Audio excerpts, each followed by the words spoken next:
BMG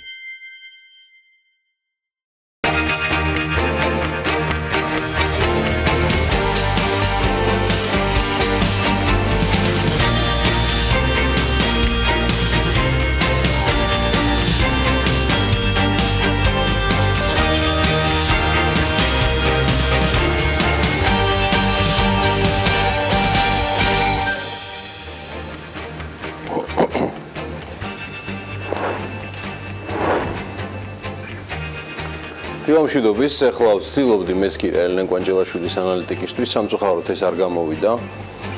აი ამას საკმაოდ ვიოლად მივხედავ ჩემით BMG-ს პარლებში, მაგრამ რა ეშველება თემას, რომელიც მე გიგავთუაშვილმა წარმოადგინა, რაც ეხება თბილისის მერიის მიერ ბოლო 3 წელიწადში 352 კორპუსის და 1228 ინდივიდუალური სარგებლობის სახლის ჩაბარებას. რაც პრინციპში იმას ნიშნავს, რომ 2015-17 წლებში სულ 1590 ობიექტის მშენებლობა დასრულდა, ამაზე ალბათ მერიის მესვეურებთან გვექნება ბევრი სასაუბრო მიმდინარე კვირაში და შემდეგ დღეებში. ზედამხედველობის სამსახურის მონაცემებით, რომელიც BMG-მ ექსკლუზიურად მოიპოვა, დასრულებულ მშენებლობებს შორის უმეტესობა ინდივიდუალური სარგებლობის კერძო სახლია, დამთავრებული კორპუსების რაოდენობა კი გაცილებით მცირეა. აქ ცხადია მნიშვნელოვანია ხარისხი, მაგრამ ამასობაში ჩვენ დავკარგეთ მთავარი. ის რასაც აღარავინ ვაქცევთ ყურადღებას, ეს არის მშენებლობის ესთეტიკური მხარე. დავკარგეთ გემოვნება, როცა წლებია მშენებლები, არქიტექტორები და ინჟინრები თავს იწონებდნენ მშენებლობის სეისმომდგრადობით, ინჟინრული ამოცანების გადაწყვეტით, თუმცა ამ ყველაფრის მიღმა არქიტექტორების და მათზე ზედამხედველების ზრუნვის მუდმივ საგანს წარმოადგენდა მშენებლობის და საბოლოო კომპლექსის იერსახე. მისი ესთეტიური მხარე, გემოვნებით შესრულებული სამუშაოები, რომელიც ერთ დროს ულამაზესი, მყუდრო და მწვანე, თუმცა თავიდანვე უიღბლო თბილისის მშვენება ხდებოდა. დღეს მნიშვნელობა არ აქვს, ვინ რას წარმოადგენს, აშენებს რუსთაველის გამზირზე, პასტერის ქუჩაზე თუ მასივის მე-17 განედზე, აღარავინ დაგიდევს მთავარს თუ როგორ გამოიყურება საბოლოოდ ნამუშევარი, რამდენად უხდება ის ქალაქს, სადაც მისმა მაცხოვრებლებმა უნდა იშრომონ და იცხოვრონ. სხვათა შორის მაცხოვრებლებიც ეთყობა კი არა და სხვანი იყვნენ თავის დროზე, ისინი იმით კი არ ამაყობდნენ, რომ დედაქალაქში ლამის ფილარმონიის ადგილას ცხოვრობდნენ, ამაყობდნენ გემოვნების უმაღლესი დონით, აშენებული ახალი ბინებით და სახლით, რომელთაც მათ გარდა სრულიად ქვეყანა და ქალაქი ამაყობდა. ჩვენ დავკარგეთ ეს გემოვნებაც, ესთეტიკაც, სილამაზის შეგრძნებაც და სიამაყის გზნობაც. დარჩა მართლა ბეტონში ჩაფლული თბილისი, რომელიც მემკვიდრეობით გადაეცემა ყველას, დაწყებული მერიდან, დასრულებული რიგითი და ახალი თბილისებით. მშენებლობის და მშენებლობების თემას სამართლებრივად რეგულირების ჭრილში ელენე ჩომახიძე ბილსის მართლ პარტნიორთან ალეკო ბოლქვაძესთან ერთად შეაჯამებს, იქამდე ნინი ლონგურაშვილის კიდევ ერთი ჩართვა გველის ჟვანიას ქუჩიდან, სადაც ჩვენი ბოლო სტუმრების შემდეგ მგონი მეწყერის ჩამოწვა, ყოველ შემთხვევაში მშენებლები აქტიურად მიიწევენ კუსტბის ფერდობისკენ. მოკლედ საინტერესოდ და საქმიანად ვიწყებთ საქმიანები კვირას და მოდით ორშაბათის დილის სტუმრებს და თემებს გადავხედოთ. 19 მარტს დილა საქმიანად იწყობენ მიხეილ ბატიაშვილი, მარიამ ჩახვაშვილი, მანანა რატიანი, ელენე ჩომახიძის სტუმარი ალეკო ბოლქვაძე და რა თქმა უნდა ემილ ავდალიანი, შარდენის და ბამბის რიგის ბიზნეს ისტორიების ვიდეობლოგით. დილა საქმიანია TV პირველზე.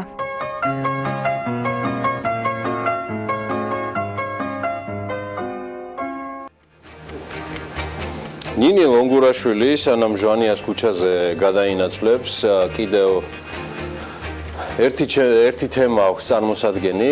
პარასკევს საქმიანი დილა ახალი დასრულებული იყო, როცა გუდაურის ამბებმა უქმეების დაგეგმაც ყველას გადაადებინა და უბედურმა შემთხვევამ ძალიან ბევრზე იმოქმედა, ბევრი კითხვაც წარმოშვა, მათ შორის მთავარი, რამდენად სწორად ვიყენებთ. კიდევ ერთხელ დავესესხები. იტალიის ელჩი საქართველოში ბარტოლის რამდენად სწორად ვიყენებთ საქართველოს ნავთობს, ანუ ტურიზმს, სწორად უწოდა მან. საქართველოში ტურიზმის პოტენციალს, რამდენად სწორად ვიყენებ და უფრთხილდებით იმავე დროს. აქ კი ერთ-ერთი მნიშვნელოვანი პირველ რიგში პარასკევს გაჩენილი კითხვები და მათზე პასუხები იქნება. რა მოხდა 16 მარტს გუდაურში, ამას უკვე ნინი ლონგურაშვილი გვეტყვის, ნინი დილამშვიდობის გისმენ ყურადღებით. დილამშვიდობის, გიორგი, მივესალმებით ჩვენ მაყურებელს. დავიწყოთ დაშავებულების ჯანმრთელობის მდგომარეობით, რაც ყველაზე მთავარია, ტურისტების სიცოცხლეს საფრთხე არ ემუქრება. 7 პაციენტიდან, რომლებიც მკურნალობას ღუდუშაურის კლინიკაში გადის, 2 უკვე გაწერეს. შედარებით მძიმე იყო უკრაინის მოქალაქის მდგომარეობა, მას ქირურგიული ჩარევა და ხერხემალზე ოპერაცია დასჭირდა. თუმცა მისი მდგომარეობა სტაბილურია. ასევე მკურნალობა საავადმყოფოში განაგრძობს 7 ტურისტიც, რომელიც ორსულად არის, ჯამში 11 ადამიანი დაშავდა გუდაურში, მათგან 1 შვედეთის, 6 რუსეთის და 4 უკრაინის მოქალაქე. ყველა შემთხვევასთან დაკავშირებით საზოგადოების ინფორმირებას მინისტრთა კაბინეტის წევრები მთელი გასული 2 დღის განმავლობაში საკუთარ თავზე იღებდნენ. მნიშვნელოვანი პრობლემა იყო ტურისტების მასპინძელი კურორტის იმიჯი, რომელსაც ასევე მნიშვნელოვანი ზიანი მიადგა.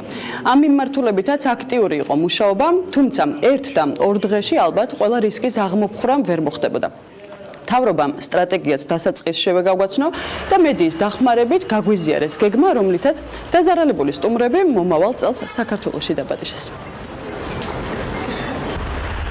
ჩვენმა დავპატიჟებთ შემდეგ წელს საქართველოში და ისინი დაგვთანხმდნენ ამაზე, რომ აუცილებლად ესტუმრებიან საქართველოს და რა თქმა უნდა გაატარებენ კარგ დროს ჩვენს ქვეყანაში. მთავრობის სამაშველო სამსახურების თუ მთის კურორტების განვითარების რეაგირების ტემპები და ხარისხი ცალკე განხილვის თემა იყო. სანამ საბოლოო შეფასებამდე მივალთ, დავიწყოთ სულ თავიდან. რა მოხდა გუდაურში? აუცილებლად მინდა მივყვეთ ამ ქრონოლოგიას, თან დოკუმენტალურს, თუ რა მოხდა და რა წინაპირობები არსებობდა, თორემ რასაც მე უყურებ ეს ქვეყანა Facebook-ის კლავიატორთა ემოციების რაღაცა უგემოვნო ასპარეზად იქცათ, გისმენთ ნინი? დიახ, გიორგი, 16 მარტს დაახლოებით პირველის ნახევრისთვის საძელეზე მიმავალი საბაგირო აბსოლუტურად უკონტროლო გახდა. წყობიდან გამოსული საბაგიროს ვიდეო კადრები სოციალურ ქსელში უხვად იყო გავრცელებული და ყველა მათგანში ჩანდა, რომ საბაგირო ჩვეულ ტემპს და მიმართულებას უღალატა და უკუსლით სიარული დაიწყო. საბაგიროზე მსხდომთა რეაქცია არაერთგვაროვანი იყო. ზოგმა გადმოხტომა და თავის შველა სიმაღლიდან გადაწყვიტა, ნაწილმა დროულად გადმოხტომა ვერ მოახერხა და შესაბამისად 11 ადამიანმა მიიღო დაზიანება. მივყვეთ ქრონოლოგიურად. ფაქტი, რომლის გამოც მსოფლიო ჩვენზე საუბრობს და არც თუ კარგ კონტექსტში მოხდა 16 მარტს. არადა გაირკვა, რომ საბაგიროს გაუმართავობაზე საუბარი მთის კურორტების განვითარებამ ჯერ კიდევ 11 მარტს დაიწყო. ანუ მოდი ერთი წუთი. პირველი სიგნალი განგაში, მერცხალი თუ რაც გინდა ის დავარქვათ. იყო რაც არის, მოკლედ იყო 11 მარტს, ანუ 5 დღით ადრე. და პირველი პრობლემა არის დაფიქსირებული 11 მარტს. კი, გიორგი, ყოველ შემთხვევაში Facebook-ს ოფიციალური გვერდები ასე ანონსებდნენ, სააგენტო გუდაურში დამსვენებლებს 11 მარტს, ანუ შემთხვევიდან 4 დღით ადრე ატყობინებს, რომ დილის 9 საათზე კურორტ გუდაურის საბაგიროებისთვის განკუთვნილ ცენტრალურ ხაზგასასმელია, რომ ცენტრალურ ელექტროსისტემას ტექნიკური პრობლემა შეექმნა და შესაბამისად ერთიანად საბაგიროების სწრაფი გაშვება ვერ მოხერხდებაო. ლიკვიდაციის სამუშაოები მთის კურორტების განვითარების სააგენტომ ზღვის დონიდან 2800 მეტრს სიმაღლეზე განახორციელა, სადაც როგორც აღმოჩნდა, სადენი 2 ადგილას იყო დაზიანებული. ეს განცხადება ერთ-ერთი იქნება, რომელზეც გამოძიება იმუშავებს და ჩვენ შეგვიძლია აქედან ვივარაუდოთ, რომ ყველაფერი შესაძლოა სწორედ აი ამ ცენტრალური ელექტროსისტემის დაზიანებამ გამოიწვია. სამუშაოები დასრულდა და 12 მარტის მდგომარეობით მშვენივრად მზიან ამინდში ყველა საბაგირო დამსვენებლებს ჩვეულ რეჟიმში ემსახურებოდა. 16-ში კი რაც მოხდა ვნახეთ და არა მარტო ჩვენ, სოფლიო მედიის ყურადღებამ სამწუხარო ამბით მივიქციეთ. ანუ გამოდის, რომ სარემონტო სამუშაოები უბედურ შემთხვევამდე 5 დღით ადრე ჩატარდა და შესაბამისად პასუხისმგებელი ორგანოს ინფორმაციით ყველაფერი წესრიგში იყო და ამის დასტურიც ჰქონდა. კი, გიორგი, ყოველ შემთხვევაში ასე წერდნენ სოციალურ ქსელში ოფიციალური გვერდები და დამსვენებლებსაც აქტიური დასვენებისკენ მოუწოდებდნენ. აქვე მაყურებელს მინდა შევახსენო, რომ დოპელმაიერის ეს საბაგირო, რომელიც 3 დღის წინ წყობრიდან გამოვიდა, ზუსტად 1 წლის წინ მთავრობას არც მეტი, არც ნაკლები 20 მილიონი ლარი დაუჭდა. და მისი გახსნა ჩვეულებრივ სამეფს საზეიმოდ წითელი ლენტის გაჭრით აღენიშნა. სრიალით არ უსრიალიათ, მაგრამ საბაგიროთი მთავრობის მეთაურმა და მინისტრთა კაბინეტის წევრებმა ნამდვილად ისეირნეს. რა მოხდა 16-ში? ამაზე ზუსტი პასუხის თქმა ახლა რთულია, მაგრამ ინფორმაციის მოძიებისას აღმოჩნდა რომ კომპანიის, რომლის მიერ დამონტაჟებული საბაგიროც გუდაურში უკონტროლო გახდა, პრობლემით მუშაობს ავსტრიაშიც. ზამთრის კურორტ ზემერინგზე ბოლო ინციდენტი იანვარში მოხდა, სადაც საბაგირო რამდენიმე საათით იყო გაჭედილი. გამოძახებულმა ტექნიკოსებმა საბაგირო საპირისპირო მიმართულებით აამუშავეს, იგივენაირად ალბათ როგორც გუდაურში და გუდაურის შემთხვევისგან განსხვავებით იქ დამსვენებლების დაზიანება თავიდან იყო არიდებული. მოკლედ ავსტრიის პრაქტიკისგან განსხვავებით თუ გათვალისწინებით სამაშველო სამსახურის მუშაობის პრობლემებიც იყო თუ არა? ამის თქმა გიორგი ახლა ნამდვილად რთულია. ფაქტი მხოლოდ ერთია, რომ სამთო კურორტებზე ვერტმფრენების მომსახურება არ გვაქვს. თუნდაც ეს სამაშველო ოპერაციიდან გამომდინარე აუცილებელიც იყო. მაგრამ ისიც უნდა აღინიშნოს, რომ სამაშველო სამსახურების წარმომადგენლები თავად ამ ინციდენტში მოყოლილი ტურისტების შეფასებით ძალიან სწრაფად მობილიზდნენ შემთხვევის ადგილზე და ამ მხრივ დაზარალებულებს პრეტენზიები არ ჰქონიათ. რა მოხდა გუდაურში, ამას საერთაშორისო ექსპერტები უკვე იკვლევენ. კომპანიამ დოპელმაიერის წარმომადგენლებს კი მუშაობის უფლება საერთაშორისო ექსპერტების ჩართვის შემდეგ ექნებათ. მანამდე შეუძლიათ მხოლოდ ზედაპირულად შეათვალიერონ საკუთარი დამონტაჟებული დოპელმაიერის მიერ საბაგირო გუდაურში. და ამ ყველაფრის შემდეგ შეგვიძლია ეს ყველაფერი მაინც ჰეპი ენდით დავასრულოთ. გუდაურმა დამსვენებლების სურვილების დაკმაყოფილება მომხდარიდან რამდენიმე საათში ჩვეულ რეჟიმში განაგრძო. რუსი ტურისტი დაზიანებებით თბილისში გადმოიყვანეს, გამოიკვლიეს და ისევ გუდაურს დაუბრუნდა სასრიალოდ. CNN-მა კი ჩვენი ამბავი გააშუქა. მილიონობით ნახვაც ჰქონდა, მაგრამ ინციდენტი მოსახლეობას ჯორჯიის შტატში ეგონა და ამის გამო ტრამპის მისამართით არც თუ ისე ცოტა უცენზურო სიტყვა წავიდა. When it's happy or no when it's happy it never ends. წარმატებები გუდაურს და ქვეყანა ჯორჯიას კინება ტრამპის სრულიად განადგურებული იმის CNN-ის და კიდევ რამდენიმე მაუწყებლის ვებრესურსზე ვერაფერს შემატებს ან დააკლებს. ტრამპს სირთულეები აქვს და ეს ბოლო პერიოდში გათავისუფლებათა ახალ სერიას უკავშირდება. ამჯერად ფედერალურ საგამოძიებო ბიუროში იუმორი თუ გადაგვარჩენს, თორემ აღმოჩნდა, რომ ჯორჯიის შტატ მოხსენიება საქართველოში ზოგჯერ სასარგებლოც ყოფილა.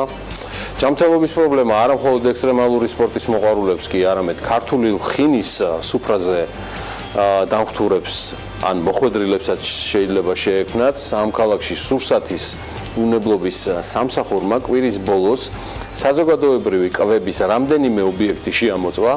სხვადასხვა დარღვევის, მათ შორის ჯანმრთელობის ნიშანდების, ხორცის რეალიზაციის, ეტიკეტირების წესისა და მიკვლევადობის დარღვევის, ასევე ეკონომიკურ საქმიანობათა რეესტრში რეგისტრაციის არ ქონის გამო. ჯამში დაჯერიმებულია 9 ბიზნეს ოპერატორი, დადებითი მდგომარეობა დაფიქსირებულია 3 რესტორანში და შემოწმების პროცესი კვლავ გრძელდება. გამოძიებებით ამას განმარტავენ სურსათის უნებლობის ეროვნულ სამსახურში, სახელმწიფო კონტროლის ფარგლებში ეს დოკუმენტური შემოწმება და ინსპექტირება ჩატარდა 19 რესტორანსა და კაფე-ბარში, მათ შორის 7 მათგანში. კრიტიკული შეუსაბამობის გამო საწარმოო პროცესი შეჩერდა. კრიტიკული ეს ისეთი შეუსაბამობაა, რომელიც საფრთხეს უქმნის ადამიანის სიცოცხლეს და ჯანმრთელობას და მისი აღმოფხვრა კონკრეტული საწარმოო პროცესის დროებით შეჩერების გარეშე უკვე წარმოუდგენელია. ეს ისეთი თემაა, რომ მე მას ანა ლაპიაშვილის გარეშე ვერ გავშლი, ანა დილამშვიდობის, ბედნიერ დღეს გისურვებ შენს და ველი ინფორმაციას, რომელიც შენს მოიპოვე კვების ობიექტებთან და რესტორნებთან დაკავშირებით. დილამშვიდობის გიორგი, ბიოსამები მაყურებლებს აღმოჩნდა, რომ კვების ობიექტებში თაღლაურად ძველი ქალაქი, კაფე კალა, პლაზა ჰოლი, კრუიზი, ოქროს გათხა და მუხამბაზი კრიტიკული შეუსაბამობის გამოვლენის შესაბამისად საწარმოო პროცესი შეჩერებული აქვს და ისინი 1000 ლარი დაჯარიმდნენ. ამასთან ობიექტებში კახელები, თაშრე, რესტორანი თევზის სახლი, კერია გამოვლინდა ჯანმრთელობის ნიშანდების გარეშე ხორცის რეალიზაცია, რის გამოც ისინიც ასევე 1000 ლარით არიან დაჯარიმებულები. ასევე საზოგადოებრივი კვების ობიექტები ფაიტონი და ლაკადა ეტიკეტირების წესის განმეორებითი დარღვევისათვის 1200 ლარით დააჯარიმეს. მწვადიაური მიკვლევადობის დარღვევის გამო 200 ლარით დაჯარიმდა და 100 ლარის ჯარიმა დაეწერა ტეხას ეკონომიკურ საქმიანობათა რეესტრში რეგისტრაციის არ ქონის გამო. ხოლო 500 ლარიანი ჯარიმა აქვს ბაბილოს ასევე ეკონომიკურ საქმიანობათა რეესტრში რეგისტრაციის არ ქონის გამო. გამონათვალი საკმაოდ ვრცელია და დარწმუნებულია რომ ბერისთვის შემაშფოთებელიც იქნება ეს გამოთქვა თუ ინფორმაცია. არა პრეტენზია რომელიმე ობიექტმა ან რა ვიცი რესტორნის მეპატრონემ როგორც განვითარების რენესანსის პიკზე მყოფი სხვა ბიზნესის მსგავსად დუმილით ადასტურებენ სახელმწიფო მონიტორინგის შედეგებს თუ საქმეში არიან. დიახ, გიორგი, მათი უმრავლესობის კომენტარი ამ თემაზე ჯერჯერობით არ გვაქვს. ისინი უბრალოდ მედიასთან არ საუბრობენ, ან არ აფიქსირებენ საჯაროდ პოზიციებს. დავუვადოთ დღეს BMG-ს იქნება თუ არა რაიმე სიახლე მათგან, თუმცა ერთადერთი ვინც გააპროტესტა სურსათის სამსახურის რეიდების საჯარო მხარე და აქედანაც მიღებული რეპუტაციული ზიანი, ეს იყო რესტორნის კახელების დამფუძნებელი ჭიჭიკო გოლეთიანი. და რა უკახელებმა დამფუძნებელმა? ის ელის ექსპერტიზის დასკვნებს და როგორც აღნიშნავს, მზად იქნება რომ ამის შემდეგ ყველაფერზე ისაუბროს საჯაროდ. ხო, სურსათის უნელობის სამსახური დანარჩენი რესტორნების ეგრეთ წოდებული საკვები ობიექტების შემოწმებას გააგრძელებს იმისთვის, რომ გართობა დასვენებისთვის რესტორანში მისული სტუმრები მარტივად რომელიმე საავადმყოფოს პალატაში არ აღმოჩნდნენ, ეს დასაფასებელია.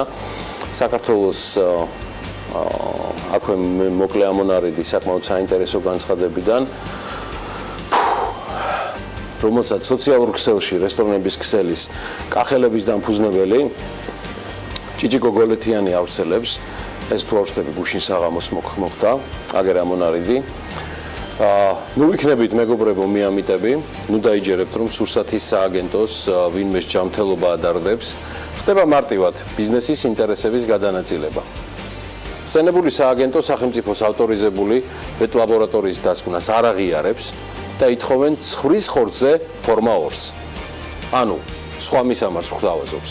ფორმა 2-ს ცხვარზე არ იძლეოდა აქამდე არავინ მარნეულისა და თელეთის ცხოველების სასაკლაოს გარდა. მათ კი აქვთ გადატვირთვა ახლო აღმოსავლეთში საექსპორტო ხორცზე დღეში იკვლება 4000 სულზე მეტი ცხვარი, რომელსაც ესწრება რელიგიური წარმომადგენელი, რათა ხორცი ჰალალად ჩაითვალოს. ამიტომ ბუნებრივია რესტორნის 2-3 ცხვრის დასაკლავად მათ არ სცალიათ. ამ დღეებში დაკლა ცხვრის გაძვირდება და სავარაუდოდ გახდება, როგორც ბატონი გოლეთიანი ამბობს, 30 ლარი, ქათმისა კი 3 ლარი. და მიზანმიმართულად უბიძგებს რესტორნებს გაყინული იმპორტული ხორცის შესძენისკენ. ამით მოკვდება ისედაც სავალალო მდგომარეობაში ყოფის სოფლის მეურნეობა, ეგ არის და ეგ. ბატონი გოლეთიანი პოსტსკრიპტუმში აცხადებს, რომ იგი მიესალმება შემოწმებას და სახელმწიფოებრივ მიდგომას და არ მიესალმების საზოგადოების შეცდომაში შეყვანას და ბიზნეს ადრესების ეგრე მარტივად გადანაწილებას ერთი ჯიბიდან მეორეში. თან გაძვირებული სერვისით. ჩვენ არათუ ამ ამბავს მივყვებით. არამედ დღესვე ჩვენი პროდიუსერები და მთელი BMG დაინტერესდება ხორცის იმპორტის თემით, რომელზეც სხვათა შორის ამ 10 დღის წინ ვისაუბრე. ახლა ჯერი ჩვენს რეპორტიორებზეა, რომელთათვისაც ეს თემა იქნება გადამწყვეტი და მთავარი, რათა ჩაგაყენოთ საქმის კურსში თუ რა ხდება ხორცის იმპორტის სფეროში, რომელიც ყოველთვის და ყველა ფორმაციაში ხელისუფლებასთან ყველაზე მიახლოებული პირების და ბიზნესმენების მიერ იყო კონტროლირებული. აი ეს არის ის რეალობა. ამასობაში კი პარლამენტის მხრიდან ჯანმრთელობაზე ზრუნვის მოტივით მიღებული თამბაქოს თუ ელექტრონული სიგარეტის შენობებში ამგზავრავი კანონი 1 მაისიდან ამოქმედდება. თამბაქოს კონტროლის შესახებ საქართველოს კანონში შესული ცვლილებებით მოწევა იგრძალება ბარებსა და რესტორნებში, დაჯარიმებულებშიც და პატიოსნად მომუშავეებშიც და მოდი მივყვეთ პუნქტობრივად, სულ რაღაც თვენახევარში სიგარეტს ვეღარ მოწევთ ნებისმიერი დანიშნულების შენობა ნაგებობაში, საზოგადოებრივ ტრანსპორტში, საგანმანათლებლო დაწესებულებებში და 18 წლამდე ასაკის პირებისთვის განკუთვნილ ადგილებში, სამედიცინო და ფარმაცევტულ დაწესებულებების საკუთრებაში არსებულ ტერიტორიაზე, ბენზინგასამართი, გაზგასამართი, გაზგამანაწილებელი სადგურების, აგრეთვე მათ საკუთრებაში არსებულ ტერიტორიებზე, სადაც ცეცხლსაშიში ნივთიერებები ინახება, სტადიონზე, რომელსაც ყავს ადმინისტრაცია, ან იმედია ყავს ადმინისტრაცია, გუშინაც საკმაოდ ბევრი მძიმე გამოხმაურება იყო რაგბის მატჩთან დაკავშირებით, როცა სერიოზული პრობლემები იქნებოდა ტრაფიკის შესვლაზე სტადიონზე, ეხლა კვლავ დაუბრუნდეთ თამბაქოს თემას. გამონაკლისი შემთხვევები. თამბაქოს მოწევა სად არის ნებადართული? ტაქსი და კატერი, ფიზიკური პირის სახლი, სამორინე, წინასწარი დაკავების იზოლატორი, ინშალა, პენიტენციურ დაწესებულებაში თამბაქოს კვამლის შემსწავლელ სპეციალიზებულ ლაბორატორიულ დანადგარში, სიგარაბარში, სტაციონარული ფსიქიატრიული და პალიატიური მკურნალობისთვის განკუთვნილ დაწესებულებებში ხელმძღვანელის სპეციალური ბრძანების შემთხვევაში, ასევე აეროპორტის სატრანზიტო ზონაში თამბაქოს მოსაწევად გამოყოფილ სპეციალურ ადგილას. ეს ადგილები აუცილებლად უნდა დაიმახსოვროს მწვაველებმა იმისათვის, რომ რაიმე დარღვევას არ ქონდეს ადგილი და ელემენტარულად არ მოუწიოთ ჯარიმის გადახდა და მაინც თუ წესი დაირღვა, უნდა იცოდეთ, რომ დაგეკისრებათ შესაბამისი ჯარიმა. მაგალითად, შენობა ნაგებობაში ან და მის კუთვნილ ტერიტორიაზე თამბაქოს მოწევისათვის ჯარიმა 500 ლარია. განმეორების შემთხვევაში კი ის ორმაგდება. მრავალბინიანი სახლის სადარბაზოში, სახურავსა და ლიფტში მოწევისათვის კი ჯარიმა 50 ლარით განისაზღვრება. განმეორების შემთხვევაში ესეც გაორმაგებას ექვემდებარება. წესების დარღვევის შემთხვევაში დაწესებულება დაჯარიმდება 500 ლარით, განმეორების შემთხვევაში კი აქაც 1000 ლარამდე ავა უკვე ჯარიმის ოდენობა. საზოგადოებრივი ტრანსპორტის მძღოლი ტრანსპორტში მოწევისათვის 500 ლარიან ჯარიმას დაიმსახურებს, განმეორების შემთხვევაში აქაც გაორმაგებული ჯარიმის გადახდა მოუხდება. თუ კი ფიზიკური პირი საზოგადოებრივ ტრანსპორტში მოწევს, ის დაჯარიმდება 50 ლარით და სხვა შემთხვევაში უკვე 100 ლარით, თუ კი მეორედაც გაიმეორებს მსგავს შემთხვევას. ანა, ქვეყნებზე, რომელზეც ახლა ვაპირებ საუბარს, ამ ქვეყნებში ეწევიან თამბაქოს, მაგრამ ალბათ გაცილებით ნაკლებად, მაგრამ მაინც. თუმცა ეს სოლიდური სააგენტო ამ შემთხვევაში სულ სხვა კრიტერიუმებით ახერხებს გააკეთოს ყოველწლიურად ეს რეიტინგი. The Economist Intelligence Unity მსოფლიოში ყველაზე ძვირად ღირებული ქალაქების სიას აქვეყნებს. ის სათავეშია სინგაპური 116 ქულით, სწორედ ის დასახელდა საცხოვრებლად ყველაზე ძვირ ქალაქად. მეორე ადგილს 112 ქულით ინაწილებენ პარიზი და ციურიხი. შემდეგ მოდის ჰონკონგი და ოსლო და ასევე ჟენევა. ათეულში მოხვდნენ სეული, კოპენჰაგენი, თელ-ავივი და სიდნეი. აღსანიშნავია, რომ 2013 წელს საცხოვრებლად ყველაზე ძვირი ქალაქის სტატუსი ტოკიოს ჰქონდა. ბოლო კვლევით კი ის ათეულშიც აღარ ხვდება. ამასთან ათეულში შევიდა სიდნეი. The Economist-მა გამახსენა კიდევ ერთი მიზეზი თუ რატომ მიყვარს ევროპა, აგერ ბატონო, ევროპის საინვესტიციო ბანკი, სააქციო საზოგადოება ნავთობისა და გაზის კორპორაციას სესხს გამოუყოფს, რომელიც საქართველოში პირველი მიწისქვეშა გაზსაცავის მშენებლობას მოხმარდება.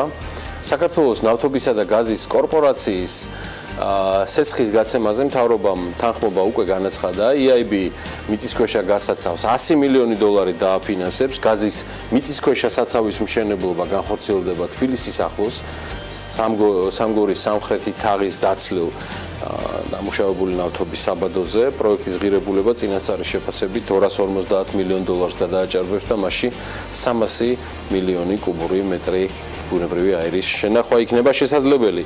ასევე ევროპის საინვესტიციო ბანკი ტრანსანატოლიის გასადენის მშენებლობისთვის 932 მილიონ ევროს სესხს გამოყოფს. ამის შესახებ ინფორმაციას ინტერფაქსი საინვესტიციო ბანკის განცხადებაზე დაყრდნობით ავრცელებს. გასადენის მშენებლობისთვის სესხის გამოყოფის გადაწყვეტილება ევროპის საინვესტიციო ბანკის დირექტორთა საბჭომ 15 მარტს მიიღო და ბანკის მიერ გავრცელებულ განცხადებაში ნათქვამი არ არის, ვინ იქნება სესხის ბენეფიციერი. გასადენის მშენებლობისთვის სესხის გამოყოფა უკვე EBRD-მას დაამტკიცა, მსოფლიო ბანკმა და ინფრასტრუქტურული ინვესტიციების აზიის ბანკმა. გასადენის მშენებლობის საერთო ღირებულება 8 მილიარდ 600 მილიონი დოლარია. ტრანსანატოლიის მრავალათასიანი მილსადენის საშუალებით შახტენიზის საბადოდან მოხდება გაზის ტრანსპორტირება საქართველოს თურქეთის საზღვრიდან თურქეთის დასავლეთით. კიდევ ამბავი, რომელმაც საკმაოდ შემაშფოთა ამ შაბათ-კვირას, 2018 წელს ჩეჩნეთის რესპუბლიკის დედაქალაქ გროზნოდან თბილისის მიმართულებით პირდაპირი ფრენები დაიწყება. ამის შესახებ გროზნოს აეროპორტის დირექტორმა სულთან გამბულატოვმა რუსეთის სახელმწიფო საინფორმაციო სააგენტოსთან საუბარში განაცხადა, 2018 წელს თბილისსა და გროზნოს შორის პირდაპირი ავიარეისები დაიწყება. საერთო ჯამში ვგეგმავთ, რომ აპრილში გაჩნდეს ახალი მარშრუტები, მათ შორის დუბაის, ამანის მიმართულებით, ასევე იგეგმება ახალი ავიარეისები გროზნოსა და ისეთ ქალაქებს შორის, როგორიც არის სოჭი, დონის როსტოვი და სიმფეროპოლი. აი ამას ამბობს გროზნოს აეროპორტის დირექტორი. თბილისის საერთაშორისო აეროპორტის საზოგადოებასთან ურთიერთობის სამსახურში კი აი რეგინფოს ამ მასალაზე განაცხადეს, რომ გროზნოდან თბილისის მიმართულებით პირდაპირ ავიარეისების შესრულებასთან დაკავშირებით არანაირი შეთანხმება არ არსებობს. რომელია ყველაზე პოპულარული მიმართულება და რამდენად კმაყოფილნი არიან შიდა ტურიზმით ქართველები მოგზაურობისას და რამდენად გაიზარდა ჯამში მათი ხარჯები. ბათუმის საკონტეინერო ტერმინალი 11 მეტრის წყალშიგის მქონე გემების მიღება შეძლებს. აგროეფექტი ევროპული კომპანიების პროდუქციის ოფიციალური დისტრიბუტორი გახდა. და კიდევ ერთი თემა, ვიდრე ანა ლაპიაშვილის შემომიერდება გახლავთ სწორედ ის, რომ ტურიზმი და არა მხოლოდ შიდა ტურიზმი საუბარია ჯამში გუდაურის ფაქტზე, რომელსაც მე დარწმუნებული ვარ, რომ ჩვენი ტურიზმის მიმართულების სახეები, ხელმძღვანელები და ანალიტიკოსები, ასევე ჩვენი თანაწამყვანი მაია სიდამონიძე ძალიან მნიშვნელოვან დროს დაუთმობენ ამ პრობლემის გასააზრებლად, რომ რეალურად ემოციურიდან ინსტიტუციონალურ სისტემურ გადაწყვეტილებებისკენ გადავინაცვლოთ საიმისოდ, რომ გამოირიცხოს ყველანაირი პრობლემა მომავლისთვის და ინფრასტრუქტურული პრობლემები, რომელიც ჯერ კიდევ რჩება ჭარბად ჩვენს კურორტებზე, ამაზეც ცხადია ყოველკვირეულად და ყოველდღიურად უნდა იყოს საზრუნი და არა მხოლოდ სოციალური ქსელის საშუალებით. გამიგრძელდა საკმარისია შიდა ტურიზმზე ინფორმაციას გაცილებით მეც და ხარისხიანს უკვე ანა ლაპიაშვილი მოგაქვთ. მე გამოვიყენებ შესაძლებლობას, რომ ხვალინდელი დღეც დავაანონსო, მაშინ მაია სიდამონიძის ძალიან საინტერესო რუბრიკა გელოდებათ, სწორედ გუდაურში გამართებულ მოვლენებთან დაკავშირებით აუცილებლად უნდა იყოთ ამ ყველაფრის საქმის კურსში და საქმიანი დილის დღევანდელი ბიზნეს სიახლეებით კი სულ რამდენიმე წამში ვიქნებით პირდაპირ ეთერში.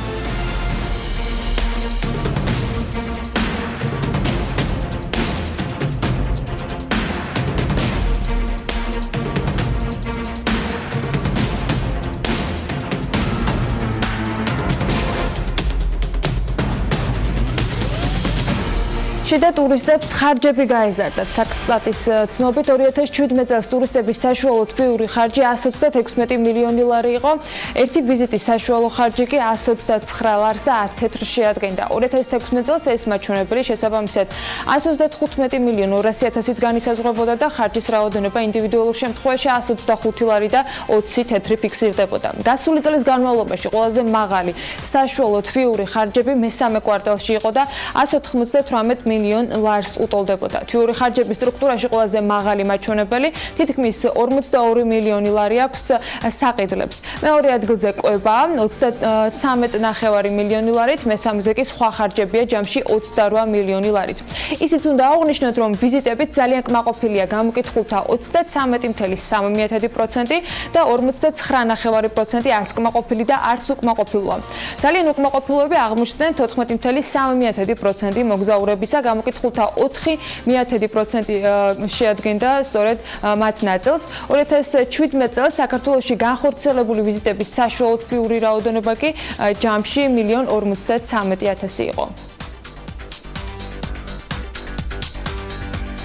ცალკე რეიტინგია პოპულარული ადგილების აჭარა შიდა ტურისტებისათვის ერთ-ერთ ყველაზე მონახულებად რეგიონად სახელდება. ისევ სახსტატის მონაცემებით 2017 წელს აჭარაში ვიზიტების რაოდენობამ 136.100 შეადგინა, რაც ჯამური ვიზიტების თითქმის 13%-ია. ამ მაჩვენებლით ავტონომიური რესპუბლიკა ტოპ 3-ეულშია თბილისის და იმერეთის შემდეგ. აღსანიშნავია, რომ მნიშვნელოვანია ზრდა წლიურ ჭრილშიც. 2016 წელს რეგიონს 100.500 შიდა ვიზიტორის სტუმრობდა, მთლიანი ვიზიტორების 11.9% სწორედ შიდა ვიზიტები იყო. 2017 წელს კი 87.500 სწორედ აჭარაში განხორციელებული ვიზიტი ფიქსირდებოდა. მთლიანი ვიზიტორების ჯამში თითქმის 10%.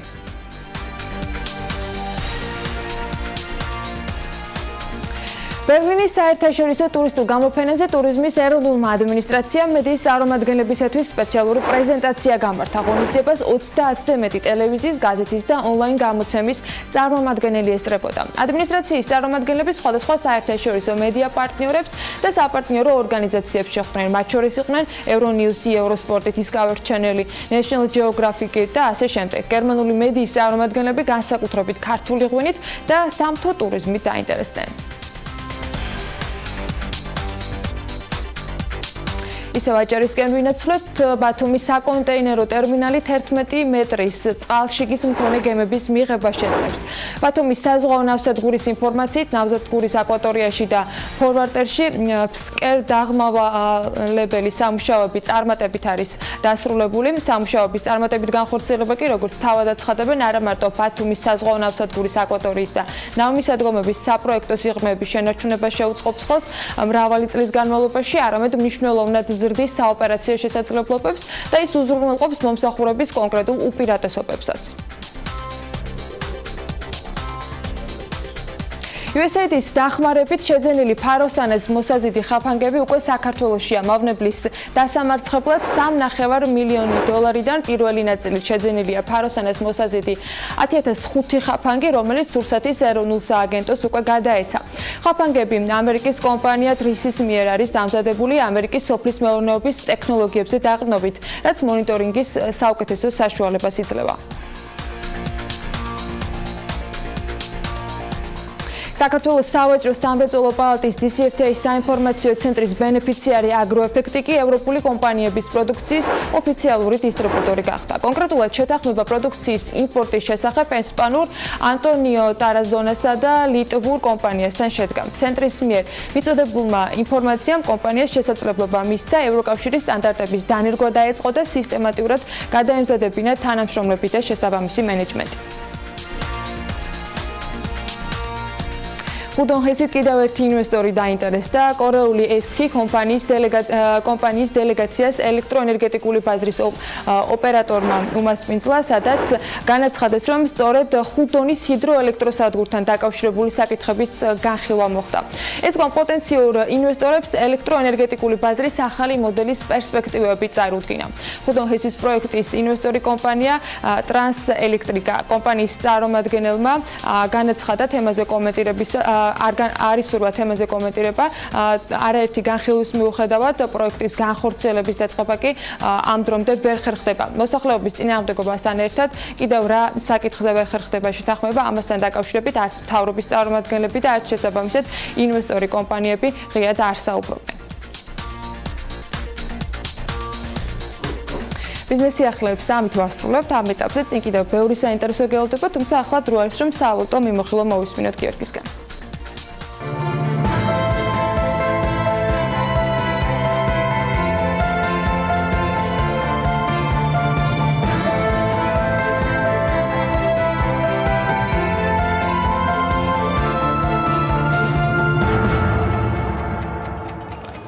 ეროვნული ბანკის ინფორმაციით გასული კვირა დოლარმა გამყარებით დაასრულა. ლარი დოლარის წვლილი 2 ლარსა და 54 შეჩერდა. პოზიციები ეროვნულ ვალუტასთან დათმო ევრომ 3 ლარი და 1 თეთრი, ლირას საფასური 62 თეთრი, ფუნტ სტერლინგი 3 ლარი და 51 თეთრი გახლავთ. საქართველოში ფულადი გზავნილების სახით გადმორიცხული თანხები ძირითადად საზღვარგარეთ დასაქმებულ ემიგრანტებზე მოდის, ეს კარგად იცის ჩვენ მომაყურებელმა და ყველაფერს კი ახლა უფრო დეტალურად ნახავს ჩვენს გრაფიკაზე. 2018 წლის იანვარ-თებერვლის მონაცემებით ფულადი გზავნილების სახით ევროკავშირის ქვეყნებიდან 78 მილიონი დოლარი გადმოირიცხა, ხოლო რუსეთიდან 64. იანვარ-თებერვალში ჯამში 224 მილიონი დოლარი გადმოირიცხა, რომლის 35% ევროკავშირის ქვეყნებზე, ხოლო 29% რუსეთზე მოდის, მესამე ადგილზეა ისრაელი 11%-იანი წილით, შემდეგ მოდის შეერთებული შტატები და თურქეთი 8%-იანი წილით, საუბარია 19 მილიონ დოლარზე, 2017 წელს ევროკავშირიდან 428 მილიონი დოლარი, ხოლო რუსეთიდან 455 დოლარი გადმოირიცხა. რუსეთის წილი გზავნილებში 2013 წლიდან მცირდება და ბოლო 5 წელიწადში ფაქტობრივად განახევრებულია. ევროკავშირიდან გზავნილებს კი ზრდის ტენდენცია შენარჩუნებული აქვს, ასევე 2014 წლიდან სწრაფად იზრდება ისრაელიდან გადმორიცხული თანხები და შესაბამისად ისრაელის წილი გზავნილებში, ისრაელის წილი 2013 წელს 1% იყო, ხოლო 5 წლის თავზე თითქმის კი არა და 11%-ია უკვე. საქართველოს საფონდო ბირჟაზე ლევან თაღიაშვილთან ერთად ვშრომობთ ამ მიმართულებით და დავხვეწთ იმედია ყოველკვირეულ ინფორმაციას თუ რა ხდება საქართველოს საფონდო ბირჟაზე, იქნება ეს ფეთქვა გაძლიერდეს და უფრო ძლიერადაც, მიუხედავად საკმაოდ მძიმე ინსტიტუციური პრობლემებისა, სხვათა შორის ყველა ამ პრობლემის გაშლას ვაპირებთ. აი ესეთში ჩატარებული დისკუსია იყო ძალიან საინტერესო ინსპირაცია ამ ყველაფრისთვის. მადლობა მათ კიდევ ერთხელ. ისე ამ კვირაშიც არაფერი განსაკუთრებული არ მოხდა საქართველოს საფონდო ბირჟაზე. 9-დან 16 მარტამდე მხოლოდ ერთი გარიგებაა განხორციელებული ლარში. სააქციო საზოგადოება საქართველოს ბანკმა 260 აქცია გაყიდა და თითეული მათგანის ფასი 98 ლარი იყო. ამჟამად საქართველოს საფონდო ბირჟის ოფიციალური საიტის მონაცემებით საქართველოს ბანკის საბაზრო კაპიტალიზაცია 2.5 მილიარდ ლარზე მეტ შეადგენს, მაშინ როცა იდენტური მონაცემები მთლიანი საფონდო ბირჟის 28 თებერვლისთვის 2 მილიარდ 800 მილიონი გახდათ. როგორც ხედავთ, ბირჟაზე წარმოდგენილი ერთი კომპანიის კაპიტალიზაცია მთლიანი ბირჟის 90% აჭარბებს, რაც ბაზარზე დადებითად ნამდვილად ვერ მეტყველებს. 7 დღის განმავლობაში დოლარში განხორციელებულ გარიგებებში მხოლოდ საქართველოს ალიზინგო კომპანია ჩაერთო და 45 აქცია გაყიდა, თითეული $1025. საბოლოოდ უცხოურ ვალუტაში მომხდარი გარიგებების ღირებულება $46,142 შეადგინა. ბოლო კვირა დიდად არც არასაბირჟო გარიგებებს წყალობდა, 5 გარიგება შედგა არასაბირჟო, აქედან 2 ეროვნულ ვალუტაში, 3 დოლარში, ლარში გარიგება ტრაქტებმა დადო, სააქციო საზოგადოება, მოცულობა 1421 აქცია, ჯამური ღირებულება 1421 აქცია, აი რაც შეეხება დოლარს, აქ M კვადრატი უძრავი ქონება და სააქციო საზოგადოება ნიკორა ტრეიდი აქტიურობდნენ და 610 აქცია გაყიდეს. ჯამური ღირებულებით 647,964 დოლარი. ამ ორი კომპანიის ჯამური კაპიტალიზაცია არა ამოცემული ვებგვერდზე, რადგან მათ ობლიგაციები აქვთ მხოლოდ განთავსებული და ბოლოს საქართველოს საფონდო ბირჟის ინდექსი ბოლო მონაცემებით არის 223.84 პუნქტი. ეს არის ის რეალობა, რაზეც JSX-ი იმყოფება. ამინდის პროგნოზის დროა, მას ანალაპიაშვილი გაგაცნობთ. ამინდის პროგნოზის სპონსორია SEU Development-ი. თითქმის მთელი საქართველოს მასშტაბით 20 გრადუს აღემატება დღის განმავლობაში ტემპერატურული მაჩვენებები, მხოლოდ რამდენიმე ქალაქია გამონაკლისი და ამასაც რამდენიმე წამში გეტყვით. გარემოს ეროვნული სააგენტო ვატყობინებს, რომ ამინდი საქართველოში სამხრეთიდან გადმონაცვლებული თბილი ჰაერის მასებით არის განპირობებული, მოსალოდნელია დროგამოშვებით ღრუბლიანობის მომატება, უმეტესად უნალექო ამინდი და ზოგან იქროლებს აღმოსავლეთის მიმართულების ქარი. სოხუმში 22 გრადუსი იქნება, ბათუმში დღის განმავლობაში 23 გრადუსს მიაღწევს ტემპერატურა, ქობულეთში მთლად 24 გრადუსი ამოსალოდნელი, ისევე როგორც ფოთში. ქუთაისში 25 გრადუსი იქნება, ზუგდიდში 23, ოზურგეთში დღის განმავლობაში ასევე 25 გრადუსი დაფიქსირდება და ონში 19. გორში 22 გრადუსს ველოდებით, ცხინვალში 21 გრადუსამდე კათვება ჰაერი, მარნეულში კი 22 გრადუსი დაფიქსირდება. რუსთავში 21 გრადუსი ამოსალოდნელი, ახალციხეში 18, ბორჯომში შედარებით გრილა და 18 გრადუსი იქნება, ბაკურიანში 13, ახალქალაქში ასევე 13 გრადუსი იქნება, სტეფანწმინდაში კი 10. თელავში მაქსიმალური ტემპერატურა 21 გრადუსი იქნება, დედაქალაქს რაც შეეხება. დროგამოშვებით ღრუბლიანობა მოიმატებს თბილისში, სუსტი ქარიც იქნება, თუმცა ჰაერი მაინც 21 გრადუსამდე გათბება დღის განმავლობაში.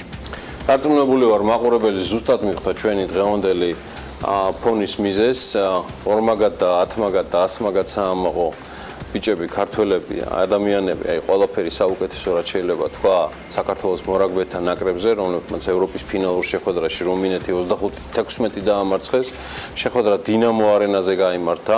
სოციალურ ქსელში იწერებოდა ბევრი უკმაყოფილება, ვიდრე კარი ყველასთვის არ გაიღო ბილეთების შესვლასთან დაკავშირებით შექმნილ პრობლემებზე.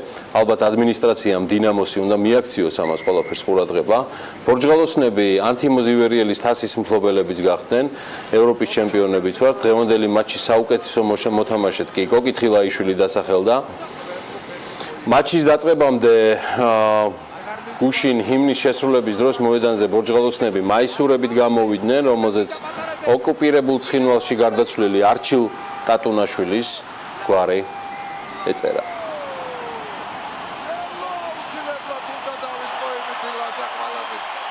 ფურთის გათამაშება, მაგრამ ამას არ აქვს მნიშვნელობა.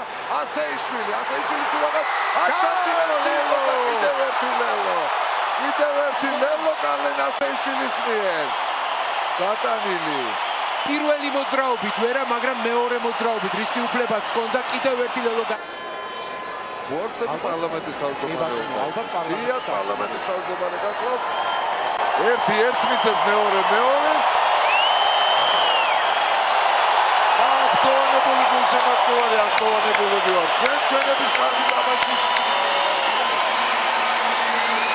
ბოლო თამაში ერთნიშნულოვნად სამე ტაიმზე მოხდება. დიდი მადლობა ყურადღებისთვის, მადლობა რომ რაგბს უყურებთ და გულშემატკივრობთ, რომ გიყვართ ეს არაჩვეულებრივი თამაში და რომ ჩვენთან იყავით ამ ხნის განმავლობაში. თქვენ უკვე არჩილ ტატუნაშვილის ოჯახს BMG სახელით მე კიდევ ერთხელ უსამძიმრებ იმ უმძიმეს დროებას და ყოფას, რომელშიც ბოლო რამდენიმე კვირის განმავლობაში არიან ისინი ჩავარდნილნი. ყოველგვარი პროგნოზისგან თავს შევიკავებ. გარდა ერთისა, რომ რუსეთის ფედერაციაში მორიგი ურთულესი და უმძიმესი არჩევნები დასრულდა, რომლის პროგნოზირება წარმოუდგენელი იყო. დასრულდა ისე, როგორც არ დასრულებულა არასდროს და შემდეგი 6 წლის განმავლობაში იქნება ზუსტად ისე, როგორც იყო ბოლო 22 წლის განმავლობაში. თუმცა ერთი ვიცი, გუშინდელი არჩევნების დასრულების შემდეგ რატომღაც მგონია უკვე, რომ არჩილ ტატუნაშვილის ოჯახს სულ მალე, რამდენიმე დღეში, ან საათში მიეცემა საშუალება საკუთარი ოჯახის წევრი მთელ საქართველოსთან ერთად დაიდიროს. ჯანმრთელობას გისურვებთ ყველას, გავიდეთ რეკლამაზე, მალე დაგიბრუნდებით.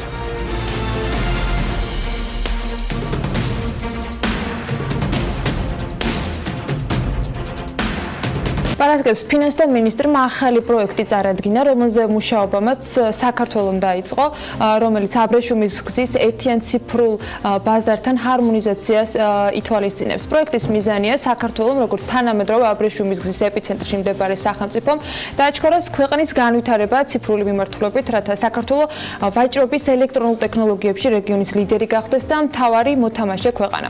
ამასთან დაკავშირებით მუშაობა გრძელდება, ჯერ მთლიანი ბაზა შესაქმნელია. მიხეილ ბატიაშვილს ბიზნეს და ტექნოლოგიების უნივერსიტეტის რექტორს მასპინძლობ საქმიანი დილაში, რომელიც ასევე ესწრებოდა ამ პრეზენტაციას და ჩართული იქნება შესაბამისად ამ პროექტში. ის პირდაპირ ეთერში გვერდება საქმიანი. მიშამი მოგესალმები დილა მშვიდობის. დილა მშვიდობის. ძალიან აქტიური კვირა იყო, გამომდინარე იქიდან, ეხა BTU ნამდვილად არ უჩივის აქტივობას, მაგრამ გასულმა კვირა მე მგონი ყველა რეკორდი მოხსნა. ყოფილი ფინანსთა მინისტრი, დღევანდელი ეკონომიკის და მდგრადი განვითარების მინისტრის ლექცია იყო, რომელიც BMG-ს პირდაპირ ეთერში ჰქონდა.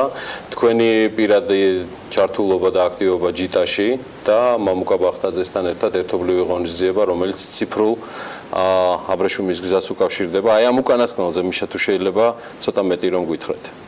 ეს აქტივობაც, რაც თქვენ აღნიშნეთ, გიორგი, სწორედ იმას მიანიშნებს, რომ ტექნოლოგიები რამდენად მნიშვნელოვანი თემაა და რამდენად აქტუალური თემა. ეხლა რაც შეეხება ამ პროექტს, მართლა ძალიან მნიშვნელოვანი პროექტია.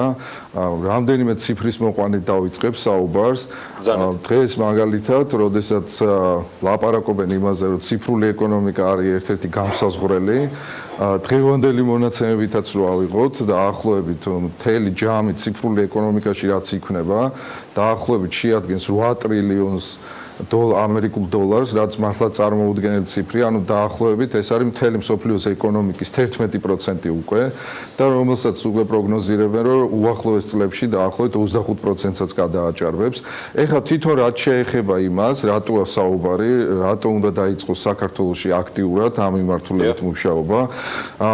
იგივე მონაცემებზე რო ვისაუბროთ, დაახლოებით 5-6 წელიწადში ჯამში ინფორმაციული მოცულობა, რომელიც ტექნოლოგიებს შეეხება, დაახლოებით ესეთ რიცხვზე საუბრობენ, რომელიც შეადგენს 140 ზეტაბაიტს, ანუ ეხლა მე განმარტავ რატო საუბრობ ამაზე, რომელიც არის მართლა წარმოუდგენელი რიცხვი, დაახლოებით ერთმა მოწყობილობამ რომ გაატაროს სამხელა მოცულობა 450 მილიონი წელიწადი ჭირდება, ანუ უახლოეს პერიოდში საუბარია იმაზე, რომ მართლაც შეიქმნება ისეთი მომავლის ეკონომიკა, რომელიც დღევანდელი იგივე დავოსის ფორუმზე რაზეც საუბრობდნენ, სოფლიო გამოცემები იგივე ეკონომისტი რაც წერს და ყველა ესეთ მათ შორის Forbes-იც საუბრობენ იმაზე, რომ უახლოეს პერიოდში ინფორმაცია გახდება ისეთივე რესურსი, როგორიც არის ნავთობი. ანუ ინფორმაცია არის მართლაც ხვალინდელი ნავთობი, რომელიც ამოუწურავია, რომელიც კიდე მოცულობაში გაიზრდება და იგივე ნებისმიერი დიდი ტექნოლოგიური კომპანიის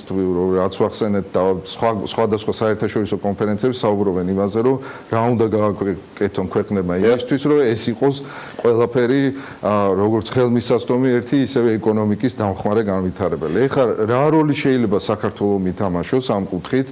ანუ თუ საუბრობთ იმაზე, რომ დაახლოებით 5-6 წელიწადში ინფორმაცია იქნება მომავლის ნავთობი, ანუ ძირითადი ეკონომიკის მამოძრავებელი ძალა, ამ მიმართულებაზე საკმაოდ აქტიურად, საკმაოდ დიდხანს მუშაობდით საქართველოს ფინანსთა მინისტრთან ერთად, რომელიც ასევე არის აბრეშუმის გზის მთავრობის სპეციალური წარმომადგენელიც და გაჩნდა იდეა, რომ რატო არ განმავითაროთ რეგიონში, საქართველოში ის შესაძლებლობები, რომელიც დაეხმარება იგივე აბრეშუმის გზის ქვეყნებთან, რომელიც მართლაც უნიკალურ შესაძლებლობას იძლევა საქართველოსთვის, რომ ეს ტექნოლოგიები განვითაროთ, რომელიც დღეს, როდესაც საუბრობდნენ, რომ იგივე საქართველოში, როდესაც იწყებოდა საუბარი ნავთობსადენის გაყვანაზე, რომელიც ძალიან მნიშვნელოვანი პროექტი იყო თავის დროზე, ეხლა შეგვიძლია ვისაუბროთ ხვალინდელ დღეზე, როდესაც ინფორმაციის გაყვანა, დაკავშირება აბრეშუმის გზის ქვეყნებთან შეიძლება შევადაროთ იგივე დონის პროექტს, როდესაც საუბარი იყო ნავთობსადენის გაყვანაზე. გეგმებზე და დეტალური ინფორმაცია თუ შეგიძლიათ გაგვიზიაროთ, რა პლატფორმის გამოყენებას გეგმავთ, რა ინფორმაციული ან პროგრამული სისტემების გამოყენებას გეგმავთ, ვინ იქნებიან უშუალოდ ჩართულები ამ პროექტის მომზადებაში? მსგავსი დეტალები თუ არის უკვე ცნობილი და თუ შეგიძლიათ რომ ჩვენ და მაყურებელს გაგვიზიაროთ. პირველ რიგში ეს მუშაობა მიმდინარეობს რამდენიმე მიმართულებით. პირველი ეს არის თავისთავად ტექნიკური შესაძლებლობების გაჩენა, რომელიც იგივე ბიზნეს და ტექნოლოგიების უნივერსიტეტში უკვე პირველი ნაბიჯები გადადგმულია. ანუ ამის ტექნოლოგიური აღჭურვა ფაქტიურად ჩვენ რამდენიმე ლაბორატორიაში უკვე ნაწილი განხორციელებული და ნაწილი კიდევ განხორციელდება. ეს არის პირველი ეტაპი, რომ ტექნიკურად იყოს ეს შესაძლებელი. მეორე მნიშვნელოვანი ნაწილი ეს არის საერთაშორისო პარტნიორები, იმიტომ რომ ესეთი დიდი პროექტის განხორციელება, იგივე როდესაც ნავთობსადენზე იყოს საუბარი, ბრიჯ პეტროლიუმის გარეშე ფაქტობრივად ეს წარმოუდგენელი პროექტი იყო. ამიტომ აქტიურად მიმდინარეობს მოლაპარაკება. სპონსორინგი იქნება მათი მხრიდან მნიშვნელოვანი საკითხი. რაც შეეხება უშუალოდ იმ ადამიანებს, ვინც მომზადებაში იქნებიან ჩართულები, გულისხმობ კადრებს, რომლებიც იქნებიან პრინციპში შემქმნელები მთელი ამ პლატფორმის. გეგმავთ თუ არა რომ საქართველოს რესურსით გააკეთოთ ეს ყველაფერი თუ აპირებთ მოიწვიოთ ვინმე იმისათვის რომ ტექნიკური დახმარება მიიღოთ მათგან? აი ეს რაც ვახსენეთ, საერთაშორისო კონსორციუმის შექმნა ძალიან მნიშვნელოვანია. და ჩვენ ვნახავთ აპრილში უკვე ფაქტიურად მოლაპარაკება დასრულებული ერთ-ერთ ტექნოლოგიურ მსოფლიო გიგანტ კომპანიასთან და ძალიან მნიშვნელოვანია სწორედ თქვენ რაც ახსენეთ, რომ ესეთ მსოფლიო ლიდერ კომპანიასთან ერთად იგივე ქართველი სპეციალისტების მუშაობა, რომ ეს არა მარტო დაეხმარება იმას, რომ ეს პროექტი რეალობაში განხორციელდეს და ვიხილოთ მართლაც სწრაფად ამის შედეგები, არამედ იგივე ქართველი კადრები გაჩნდნენ, რომელიც სწორედ ესეთ ლიდერ კომპანიასთან იმუშავებენ, ეს არის უზარმაზარი გამოცდილება. ეს არის მართლაც უნიკალური შესაძლებლობა, რომ ეს ეხება როგორც ჩვენი უნივერსიტეტის სტუდენტებს, ისე სხვა დაინტერესებულ მხარებს, რომელიც ამ პროექტში იქნებიან ჩართულები, რომ სწორედ ესეთ კომპანიასთან ერთად შეიქმნას ჯერ ამ კომპანიას ვერ დაგვისახელებთ ბატონო მიხეილ. ფაქტიურად აპრილის თვეში ჩვენ ვარაუდობთ, რომ სადღაც 20 აპრილამდე საბოლოო ეტაპები იქნება დასრულებული და აპრილის ბოლომდე ჩვენ ვიხილავთ მართლაც ერთ-ერთ მსოფლიო ლიდერ კომპანიას, რომელიც სათავეში ჩაუდგება ამ კონსორციუმს და უკვე იმ ფაქტიურად მაისის დასაწყისიდან დავიწყებთ ამ პროექტის განხორციელებას, პირველი ნაბიჯების, რომელიც როგორც ვახსენეთ, უკვე დღესაც მიმდინარეობს სამუშაოები იმისთვის, რომ როგორც ვახსენეთ, რეგიონში საქართველოს დაიწყოს ადგილის დამკვიდრება ციფრული ტექნოლოგიების. და ჩვენ ამისთვის ზადავართ რეზუმირებისთვის კიდევ ერთი კითხვა, რაც მაქვს თქვენთან არის ის, რომ თქვენ ახსენეთ, რომ PTU ამისთვის მზად არის. რამდენად მზად არის ასევე ქვეყანა საიმისოთ, რომ რეგიონში ანგარიშის გასაწევი მოთამაშე გახდეს, მზად იყოს ინფრასტრუქტურულად, განათლების დონით და კადრებით ცხადია. აი ეს მაინტერესებს თქვენ. რა თქმა უნდა, გეთანხმები გიორგი, მაგრამ რას თავარია, უნდა ნაბიჯი უნდა გადავდგათ, იმიტომ რომ ეს არის ყველაზე მნიშვნელოვანი და უნდა დავიწყოთ მომზადება ეტაპობრივად და როგორც ვახსენეთ, აქ კონსორციუმის არსებობა, რომელიც სხვა ესეთი ლიდერი ორგანიზაციებით შეივსება ასევე ეტაპობრივად, მიგვანიშნებს სწორედ იმაზე, რომ იგივე როდესაც ესეთ კომპანიებს ველაპარაკებით, მათ ჯერათ, რომ საქართველოში, იმიტომ რომ ისინი გარდა იმისა, რომ არჩევანს არ გააკეთებდნენ საქართველოზე, მით უმეტეს საუბარი იმაზე, საკმაოდ დიდი რესურსების მოზიდვაზე საქართველოში და თავისთავად გარდა იმისა, რომ არ იყოს ინტერესი, რომ საქართველო გადაიქცეს როგორც რეგიონში ლიდერად ამ მიმართულებით, თავისთავად რომ ამაში პერსპექტივას არ ხედავდნენ იგივე კადრების განვითარებით, იგივე მომავალი შესაძლებლობებით, თავისთავად თუ ჩვენ შეიძლება სამხრივად საუბრობდეთ ამაზე, მაგრამ როდესაც ესეთი ტექნოლოგიური გიგანტები უკვე ესეთი ვთქვათ სერიოზულ დონეზე მიმდინარეობს საუბრები და მალე ვიხილავთ მათ, მიგვანიშნებს იმაზე, რომ ეგ ყველაფერი რეალურია, ეს ყველაფერი შესაძლებელია. თავარია თავისთავად ეხა დაუღალავი შრომა ყოველდღიურ რეჟიმში და თავისთავად უკვე ეს ტექნიკური შესაძლებლობის გაჩენის შემდეგ და კონსორციუმის შექმნის შემდეგ უკვე საუბარი იმაზე მეზობელ ქვეყნებთან ერთად, რომ როგორ დავიწყოთ, რაც შეიძლება აქტიური თანამშრომლობა და სწრაფად ვიხილოთ ის შედეგები, რომ შესაძლებლობა მოგვეცეს, რომ აბრეშუმის გზის ქვეყნებს შორის ძალიან სწრაფად ვიხილოთ ესეთ ტექნოლოგიური კავშირი, რომელიც გარწმუნებთ, რომ ძალიან ბევრი მიმართულებით დაეხმარება სწორედ ამ ქვეყნების ეკონომიკას. თქვენ არასახელებთ ჯერ კომპანიას, რომელთანაც მიმდინარეობს მოლაპარაკებები და დარწმუნებული ვარ, რომ საქმიანდილის მაყურებელი მას აუცილებლად შეიტყობს უკვე აპრილის მიწურულს, მაგრამ მაინტერესებს რა იქნება სახელმწიფოს ჩართულობა, დაჭირდება თუ არა სახელმწიფოს მხრიდან რაიმე თანხების გამოყოფა, რამდენად იქნება პროექტში უკვე უშუალოდ ვთქვათ სახელისუფლებო მმართველობა ჩართული, იმიტომ რომ ახსენეთ სხვა ქვეყნები, რომლებიც შესაბამისად აბრეშუმის გზას უკავშირდება. თუ ეს მოხდება კომპანიისა და სახელმწიფოების თანამშრომლობა, რა ფორმატით გეგმავთ, რომ მომავალში თვითონ ეს პლატფორმა იყოს წარმოდგენილი? რა თქმა უნდა, ეს უნდა მოხდეს ყველა მხარის თანამშრომლობით. იგივე პრეზენტაცია პარასკევს მათ შორის თანხობრივი თანამონაწილეობით? ჯერ ცოტა ადრე ამაზე საუბარი, იმიტომ რომ დღევანდელი ნაბიჯები რო გადავდგათ, ამის რესურსი გაგვაჩნია, ანუ პირველი ნაბიჯებისთვის რეალურად არსებობს ამისი. უნივერსიტეტს თუ ტექნიკური შესაძლებლობები დღეს უნივერსიტეტს გააჩნია მაგალითად ეს რო დაიწყოს.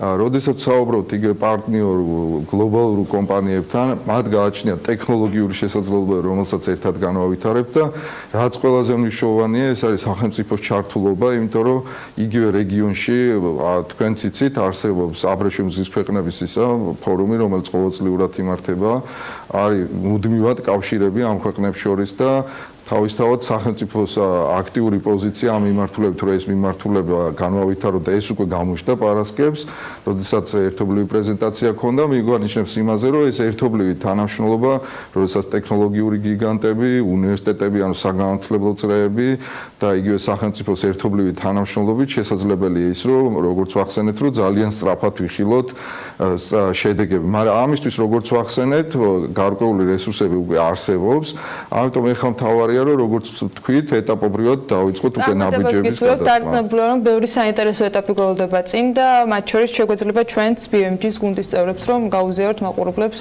ეტაპობრივად ამ სიახლეების შესახებ. ისიც მიხეილ ბატიაშვილი, მადლობა მას, ბიგი ბიზნესისა და ტექნოლოგიების უნივერსიტეტის რექტორია, ჩვენი ხშირი და სასურველი სტუმარიც.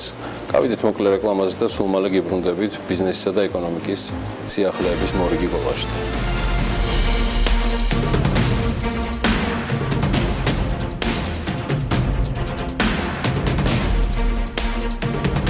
ევროპის ქვეყნებში შეზღუდული შესაძლებლობის მქონე პირთა დაქირავებით დასაქმების მაჩვენებელი საქართველოს მაჩვენებელს 7-ჯერ აღემატება. ბათუმის ზღვის და ზღვის პროდუქტების ფესტივალისთვის ემზადება. აგროპროექტების მართვის ცენტრი სათესლე ნივრის შესაძენად ტენდერს აცხადებს. ევროპის ქვეყნებში შეზღუდული შესაძლებლობის მქონე პირთა დაქირავებით დასაქმების მაჩვენებელი საშუალოდ 33.6%-ია, რაც საქართველოს მაჩვენებელს დაახლოებით 7-ჯერ აღემატება. საჯარო სამსახურის ბიუროს მონაცემებით შეზღუდული შესაძლებლობის მქონე პირების დასაქმების პრაქტიკა განსაკუთრებით მწირია იმ საჯარო დაწესებულებებში, სადაც საქმიანობა ითვლება საჯარო სამსახურად. კერძოდ, როგორც ირკვევა, 2014 წელს საქართველოში შეზღუდული შესაძლებლობის მქონე საჯარო მოსამსახურეთა რიცხვი შეადგენდა მხოლოდ 24-ს. ეს ეს მაჩვენებელი 2015 წელს 112-მდე გაიზარდა, 2016-ში კი დაახლოებით განახევდა და კვლავ 52-მდე შემცირდა. ეს მონაცემები IDF-ის მიერ ჩატარებული კვლევის ანგარიშში აღნიშნული. საჯარო რეესტრში, საჯარო სექტორში კი შეზღუდული შესაძლებლობის მქონე პირების უმრავლესობა ადგილობრივი თვითმმართველობების ორგანოებშია დასაქმებული. 2016 წელს ადგილობრივი თვითმმართველობების ორგანოებში დასაქმებული შეზღუდული შესაძლებლობის მქონე პირების რიცხვი 77-დან 28-მდე, ანუ დაახლოებით 63%-ით არის შემცირებული. საქსტატის მიერ გამოქვეყნებულ 2017 წლის უმსხვილესი ინვესტორების 50-ში კომპანია RMG Gold და RMG Cooper Mining Investment-თან ერთად მოხვდნენ. პირდაპირ ინვესტიციის მოცულობის შესახებ წინასწარ ინფორმაციაში აღნიშნულია, რომ RMG-სთან დაკავშირებული 3 კომპანია წამყვან პოზიციებს იკავებს. მძიმე მრეწველობაში RMG საქართველოს უმსხვილესი ინვესტორია და მასთან დაკავშირებული კომპანიების მიერ განხორციელებული ინვესტიციები ბოლნისის, დმანისის და თეთრი წყაროს რეგიონში სამთო მოპოვებითი დარგის განვითარებას უწყობს ხელს. RMG-ს საქართველოში განხორციელებული ინვესტიციის მნიშვნელოვანი ნაწილი კომპანიის პრიორიტეტებზეა გაწერილი, როგორიც არის გარემოს დაცვა და შრომის უსაფრთხოება. კომპანია RMG 2017 წლის ზაფხულში გარემოს დაცვითი პოლიტიკა წარადგინა. კომპანიაში შემუშავებული სამოქმედო გეგმის 70% სამუშაოები უკვე დაწყებულია და როგორც თავად კომპანიაში აცხადებენ, მათ მიერ საქართველოში განხორციელებული ინვესტიცია მნიშვნელოვნად შეუწყობს ხელს ქვეყნის ერთ-ერთი მნიშვნელოვანი დარგის სწორ განვითარებას. 2018 წლის 1 აპრილს ბათუმის ბულვარის ტერიტორიაზე ორგანული აკვაკულტურის განვითარების ასოციაცია ფორეჯის მიერ ასევე სხვადასხვა სამთავრობო სტრუქტურებისა და კერძო სექტორის მხარდაჭერით უკვე მეორედ თევზის და ზღვის პროდუქტების ფესტივალი ჩატარდება. ორგანიზატორების განმარტებით ღონისძიების მიზანია აჭარის რეგიონის ჰიდრორესურსების სიუხვიდან გამომდინარე პოპულარიზაცია მტკნარი წყლის და ზღვის პროდუქტებს გაეწიოს. სოფელ ნიკორწმინდაში ნიკორწმინდის ტაძრის მიმდებარე ტერიტორია და შენობა ნაგებობები ეკლესიის საკუთრებაში გადავიდა. გადაწყვეტილება მთავრობამ მიიღო და შესაბამისი განკარგულებაც გამოსცა. ამ განკარგულების მიხედვით ამბროლაური სოფელ ნიკორწმინდაში მდებარე 8692 კვადრატული მეტრი არასასოფლო სამეურნეო დანიშნულების მიწის ნაკვეთი და მასზე განთავსებული შენობები საქართველოს სამოციქულო ავტოკეფალურ მართლმადიდებულ ეკლესიას უსასყიდლოდ გადაეცა საკუთრებაში. აგროპროექტების მართვის ცენტრი კი სათესლე ნივრის შესაძენად ტენდერს აცხადებს. სატენდერო პირობებით ნივრის ბოლქვები ლუბაშას ჯიშის უნდა იყოს. გარდა ამისა, სათესლე მასალა დათესილი უნდა იყოს 2017 წელს კბილის სახით სპეციალურად იმ მიზნით, რომ 2018-ში სათესლე ბოლქვები მიიღონ. ნივრის სათესლე მასალა მოწოდებული უნდა იყოს 30-100 გრამის მასის ბოლქვის სახით და უნდა იყოს ჯანსაღ მდგომარეობაში, ასევე შედგებოდეს ბოლქვი არანაკლებ 4 ცალი და არა უმეტეს 6 ცალი გარე კბილისაგან. ასევე დაზუსტებულია სატენდერო პირობებში ბოლქვის ფერიც, ის უნდა იყოს თეთრი ლურჯი გარდამავალი ის ფერში. ჯამში აგროპროდუქტების მართვის ცენტრი 48000 კილოგრამი ბოლქვის შეძენას გეგმავს. ტენდერის სავარაუდო ღირებულებად კი 529000 ლარია განსაზღვრული. კომპანია გომა ხილის არყის წარმოება დაიწყო. ხილის ბრენდის სახელწოდებით 5 დასახელების არაყი ბაზარზე სარეალიზაციოდ 2 თვეში გამოვა და როგორც კომპანიის დაგეგმარების ხელმძღვანელმა BMG-სთან აღნიშნა, ახალი ხაზის წარმოება კომპანიამ ბაზრის კვლევის შემდეგ გადაწყვიტა. პროდუქტი 700 მილilitrიანი შეფუთვით გამოვა და დახლზე მისი ფასი წინასწარი ინფორმაციით 25 ლარის ფარგლებში იქნება. ჯუღურეთის რაიონში გზების ორმული შეკეთებისა და შიდა ეზოების მოწესრიგებაზე კი 1 მილიონი ლარი დაიხარჯება. რაიონის გამგეობამ სამუშაოების შესყიდვის მიზნით გამოაცხადა ტენდერი. გამარჯვებულმა კომპანიამ სატენდერო სამუშაოები ხელშეკრულების გაფორმებიდან 25 ოქტომბრის ჩათვლით ეტაპობრივად უნდა განახორციელოს. სატენდერო წინადადებების წარდგენა კი 31 მარტიდან დაიწყება.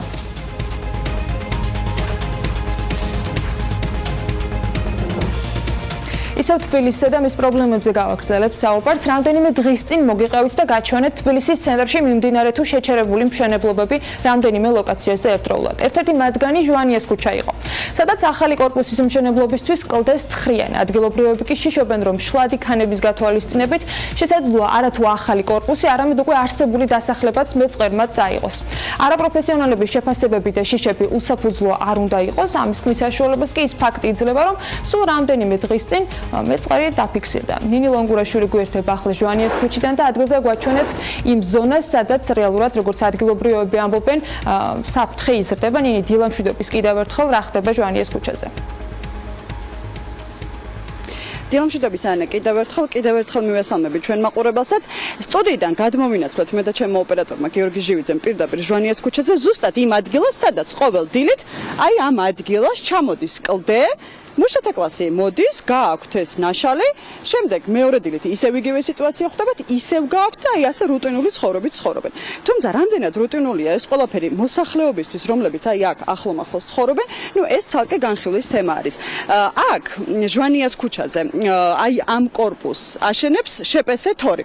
ეს არის კორპუსი, რომელზეც კადრშიც ხედავთ ალბათ, მე ოპერატორს თხოვ ქვემოთ აჩვენოს, რამდენად შეხმატკბილებულად ცხოვრობს ეს ახალი აშენებული კორპუსი და კლდე. ეს არის კლდე, სადაც შპს თორი გეგმავს ავტოსადგომის მშენებლობას. და სწორედ აქედან წამოვიდა ის პროტესტიც მოსახლეობის მხრიდან, რომ ამ კლდის ჩამონგრევა კიდევ უფრო გაამძაფრებს აქ არსებულ სიტუაციას. შპს თორს მართალია აქვს ნებართვა თბილისის მერიდან გაცემული, რომ აქ მშენებლობა უნდა განეხორციელებინა, მაგრამ უნდა განეხორციელებინა დაახლოებით 5 სართულის. თუმცა შპს თორის დამფუძნებელი და კომპანიის წარმომადგენლები ეტაპობრივად მიდიან თბილისის მერიაში იმისთვის, რომ ყოველ ერთ სართულზე მიიღონ ნებართვა. და თბილისის მერიაც ამაზე თანხმობას აძლევს. შესაბამისად, კორპუსი ამ ეტაპზე არის 10 სართულამდე ასული. თუმცა გეოლოგიური ანბანი არის ის, რომ ჟვანიას ზუსტად აი ამ ადგილას, აი ამ მთის ფერდობზე მაღალი კორპუსის მშენებლობა აკრძალულია და არ შეიძლება. გამომდინარე იქიდან, რომ აქ კლდე ყოველ წუთას შლადია და თქვენ ალბათ კადრშიც ხედავთ, რამდენად ფხვიერია აი ეს, რომელიც ყოველ დილით მოსახლეობას ხვდება ჩამოწოლილი. ეს არის ის ადგილი, სადაც საფრთხე იგრძნობა. შესაბამისად გააქტიურდა მოსახლეობაც. აქ რამდენიმე დღის წინ იყო გადაკეტილი გზა იმისთვის, რომ მშენებლობა არ განეხორციელებინათ, თუმცა მათ არ გაითვალისწინეს და ამ წუთებშიც აქ მიმდინარეობს მშენებლობა. ჩვენი საუბრის პარალელურად მოსახლეობის რამდენიმე ნაწილი ჯგუფებად არიან დაყოფილები, ზოგიერთი ვაკის გამგეობაში ჩასული, ნაწილი არის თბილისის მერიაში იმისთვის, რომ თანხმობა მიიღონ, რომ ეს მშენებლობა გაჩერდეს დროებით, რომ მათ ყველა კითხვაზე კომპეტენტურმა ადამიანმა გასცეს პასუხი. ამას ითხოვს მოსახლეობა, თუმცა მშენებლობა მაინც არ ჩერდება, მშენებლობა მიმდინარეობს. შესაბამისად, რადგან მათ პასუხი არაფერზე არ აქვთ, ისინი მოსახლეობა კვირის ბოლოს გეგმავს განახორციელოს დიდი აქცია, რომელიც იქნება თბილისის მერიის პირდაპირ შარტავას ქუჩაზე უკაცრავად, რომელიც იქნება დაახლოებით შაბათ კვირის უქმე დღეებში და ჩვენ მაყურებელს ამას აუცილებლად შევთავაზებთ. თუ რა მოვლენები განვითარდება, თუმცა მანამდე მთელი კვირის განმავლობაში ჩვენ მაყურებელს და მკითხველს შეუძლია მოვლენებთა ეპიცენტრში იყოს ჩვენს BMG-ს ვებგვერდსა და სოციალურ ქსელში, რომელიც საქმის კურსში მუდმივად ამყოფებს. ჩვენ გავაგრძელებთ ამ თემაზე საუბარს და გავაგრძელებთ ამ თემაზე საკმაოდ აქტიურ საუბარს. მადლობა ნინი ლონგურაშვილს. ეს არ ეხება მხოლოდ ჟვანიას ქუჩის მიმდებარე ტერიტორიაზე მიმდინარე შენებლებს, სადაც პრობლემური არის არა მხოლოდ დამოკიდებულება ადგილობრივ მაცხოვრებლებთან, არამედ პრობლემურია დამოკიდებულება ეკოლოგიასთან. მიღმა ყველაფრისა BMG-ს ეთერი და საქმიანი დილის სტუდია ყოველთვის ღია იქნება ამ კონკრეტულ შემთხვევაში კომპანია თორის მესვეურებისათვის, საიმისოთ რომ თავისი არგუმენტები წარმოადგინონ თუ რატომ ხდება მიწისაფარის ჩამოშლა ყოველდღიურად აღნიშნულ ტერიტორიაზე და შესაბამისად ახსნა განმარტება გააკეთონ ცხადია მეორე მხარემაც, ანუ კომპანიის წარმომადგენლებმა. კიდევ ამბავი ერთი, ასევე წყარო აქაც რეგინფო არის, ჩემო ბატონო, იდეაში ეს ეხმაურება მერიის თემატიკას, მაგრამ მოდი ერთი საქართველოს მასშტაბით გადავინაცვლოთ. საქართველოში არსებული 64 მუნიციპალიტეტიდან 2018 წლის 1 იანვრის შემდეგ 36 მერს ხელფასი გაეზარდა, 28 მერის ხელფასი კი არ შეცვლილა, ყველაზე მაღალ ხელფასს ქალაქ ბათუმის, ქალაქ რუსთავის და გარდაბნის მერები იღებენ თითეული 4500 ლარს. 2018 წლის 1 იანვრამდე თვითმმართველი ქალაქის მერის ხელფასი გარდა თბილისისა 2750 ლარი იყო, ხოლო თვითმმართველი თემების მერებისა 2650 მერებისთვის ხელფასის მომატება 1 იანვრის შემდეგ საუბარია საჯარო დაწესებულებაში შრომის ანაზღაურების შესახებ კანონის ამოქმედების გამო არის დაწყებული. გარდა აღნიშნულისა, ცალკეული მუნიციპალიტეტების მერების გაზრდილი ხელფასების ოდენობა ასეთნაირი გახლავთ 4100 მარნეულში, 3950 ბოლნისი, 3600 თეთრი წყარო, 3500 ახალციხე, ქედა, ქობულეთი, შუახევი, ხელვაჩაური, ხულო, 3300 3000 ეს არის წალკაში, 3300 ქარელში, აი აგერ ნახავთ ახლა გრაფიკაზე, სრულად ჩამონათვალს. 3200 ლარი ადიგენი ახალქალაქი გორი, 3100 თელავი ნინოწმინდა ხაშური, 3000 ლარს იღებენ ოზურგეთის და საჩხერის მერები, 2980 ლარია სანაზღაურება ვანში და ხონში, თითქმის ანალოგიურია ჭიათურაში 20 ლარიანი სხვაობით, დმანიში 2900 ლარი მერის სანაზღაურება, 2850 სამტრედიაში, 2800 ამბროლაური ზესტაფონი მცხეთა ხობი, 2750 საგარეჯო დღემდე უცვლელი რჩება ქალაქ თბილისის მერის კახაკალაძის ხელფასი, იგი 3180 ლარს იღებს, ასევე ფოთის, ქალაქ ქუთაისისა და ზუგდიდის მერების ხელფასები, მათი ოდენობა 2750 ლარია, ჯერჯერობით არ გაზრდილა და ისევ შეადგენს 2650 ლარს 26 მუნიციპალიტეტის მერის ხელფასები, ჩემო ბატონო. საუბარია ასპინძის, ახმეტის, ბაღდადის, ბორჯომის, გურჯაანის, დედოფლის წყაროს, დუშეთის, თერჯოლის, კასპის, ლაგოდეხის, ლენტეხის, მარტვილის, მესტიის, ონის, სენაკის და ყაზბეგის, ყვარლის, ჩოხატაურის, ჩხოროწყუს, საგერის, ალენჯიხის, წყალტუბოს და ხარაგაულზე. ასევე უცვლელია აბაშის მერის ხელფასი, რომლის ოდენობა თვეში 2620 ლარს შეადგენს. სხვა შორის რეგინფო კიდევ ერთ რამეს წერდა, რომ მუნიციპალიტეტების მერებიდან ყველაზე ნაკლებ ხელფასს თიანეთის მერი თამაზ მეჭიაური იღებს, მისი ანაზღაურება 2500 ლარი იყო, ხოლო მიმდინარე წლის 1 მარტიდან იგი 2600 ლარი გახდა. აქვე კიდევ ერთხელ ვაფიქსირებ BMG-ის პოზიციას, რომ სახელმწიფოს უნდა ყავდეს ღირსეულად ანაზღაურებული ბიუროკრატია, გადასახადის გადამხდელებმა მედიის, არასამთავრობო ორგანიზაციების საშუალებებით უნდა აკონტროლონ თანხები, ის ანაზღაურება ჯამაგირი და გასამრჯელო, რომელსაც იღებენ სახელმწიფო მოხელეები, მათ შორის მუნიციპალიტეტის ხელმძღვანელები, ახალარჩეული მერები, რომელთაც ხაზს უსვამ. კიდევ ერთხელ, რომ მათ უნდა ჰქონდეთ ღირსეული და მაღალი ანაზღაურება. გარდა ამისა, მნიშვნელოვანია ვიცოდეთ, რომ კანონში ცვლილებებიდან გამომდინარე, რეალურად გაერთიანებულია მთელი ის წარმოუდგენელი ამბები, რომელიც ეხებოდა გასული წლების განმავლობაში დანამატებს, სარგოებს, ჯილდოებს, ორდენებს თუ მედლებს თანხაში გამოხატულს, რომელსაც იღებდნენ სახელმწიფო მოხელეები და დიდი ალბათობით ეს ყველაფერი იქნება ერთ ხელფასში თავმოყრილი. მე კიდევ ერთხელ ვიმეორებ ყველასთვის გასაგებად. საჯარო მოხელეებს უნდა ჰქონდეთ მაღალი კონკურენტული ანაზღაურება და გადასახადის გადამხდელები მკაცრად უნდა აკონტროლებდნენ მათ საქმიანობას და ასევე მინიმუმამდე უნდა დავიდეს მანიპულაციები სხვადასხვა სარგოებთან და პრემიებთან დაკავშირებით.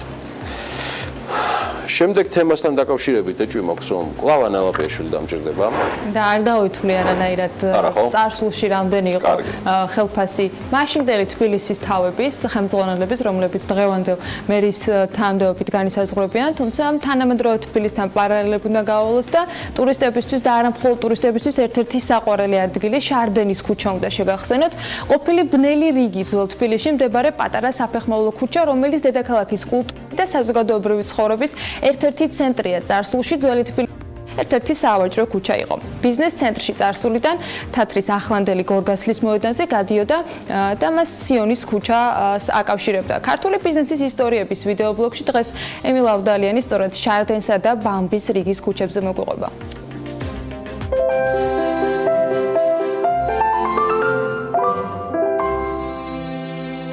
დილა მშვიდობის დღევანდელ გადაცემაში ვისაუბრებ ძველ თბილისში არსებულ ორ ძალიან საინტერესო ქუჩაზე. ეს არის ბამბის რიგი და შარდენის ქუჩა.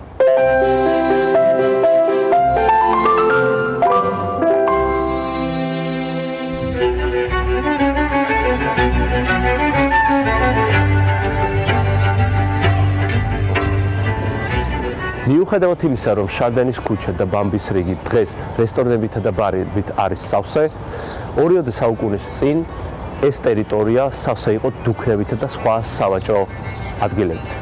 ისტორიული წყაროებიდან ჩვენ ბევრი მონაცემები გვაქვს იმის შესახებ, რომ ბამბის რიგში ფართოდ მიმდინარეობდა ბამბითა და მატყლით ვაჭრობა. ზუსტად აქედან მომდინარეობს ამ ლამაზი ქუჩის სახელწოდებას ბამბის რიგი. ერთ-ერთი ლამაზი შენობა, რომელიც დღეს ბამბის რიგში მდებარეობს, ეს არის ცნობილი მანთაშევის რიგები. შენობები გაყოფილი ორ ნაწილად, რომელიც მიყვება მთელი ქუჩის მანძილზე და დღეს გავლილებს მაგალითად შეუძლიათ ნახონ ერთ-ერთი შენობის ფასადზე წარწერა მანთაშევის რიგები. მანთაშევის რიგები აშენდა 1904 წელს, ხოლო არქიტექტორი იყო ცნობილი თბილისელი ღაზარ სარქისიანი, რომელსაც ასევე მიუძღვის ბევრი სხვა არქიტექტურული პროექტი, რომელიც ძველ თბილისში არის დღემდე შემონახული. ბამბის რიგს კიდევ ერთი საინტერესო ფუნქცია ჰქონდა. ეს ქუჩა როგორც დღეს, ასევე წინათ, რამოდენიმე საუკუნის განმავლობაში აერთიანებდა ორ მნიშვნელოვან სავაჭრო ადგილს ძველ თბილისში. ერთია თანამედროვე გორგასლის მოედანი, ისტორიულად ცნობილი როგორც თათრის მოედანი და თანამედროვე სიონის გარშემო არსებული ტერიტორია, სადაც ჩვენ წინა გადაცემებში საუბრისას ვახსენეთ ძალიან ბევრი ქარვასლა, სადაც მიმდინარეობდა ფართო მასშტაბიანი ვაჭრობა ძველ თბილისში. მეორე საინტერესო ქუჩა, რომელიც ბამბის რიგს გაყვება პარალელურად, ეს არის შარდენის ქუჩა. ჟან შარდენი იყო ის მოგზაური, რომელიც საქართველოში მოგზაურობდა მე-17 საუკუნეში და ზუსტად მის საპატივსაცემად დაერქვა ამ ქუჩას. თუმცა საინტერესოა ის, რომ ერთ დროს ეს ქუჩა იყო გადახურული და მის სახელწოდება იყო ბნელი რიგი. დღეს ბარებითა და რესტორნებით გადაჭედილი შარდენის ქუჩა ოდესღაც ბნელ რიგად წოდებული. საინტერესო იყო იმით, რომ ის ასევე როგორც ბამბის რიგი აერთიანებდა ორ მნიშვნელოვან სივრცეს, სავაჭრო სივრცეს ძველ თბილისში. ამავდროულად ისიც არის აღსანიშნავი, რომ შარდენის ქუჩაზე მდებარეობდა ბევრი დუქანი, ბევრი ადგილი, სადაც მიმდინარეობდა ვაჭრობა ბამბითა და მატყლით. შარდენის ქუჩა არ გამოიყურებოდა ისე, როგორც დღეს ჩვენ ვხედავთ მას. და მართლაც 1991 წელს არქიტექტორმა გიგა ბათიაშვილმა განახორციელა რეკონსტრუქცია ამ მთელი სივრცის და მივიღეთ ის ტერიტორია და ის შენობები და ის ვიწრო ქუჩა, რომელსაც დღეს თბილისელები ხედავენ და იყენებენ კიდევაც გართობისათვის.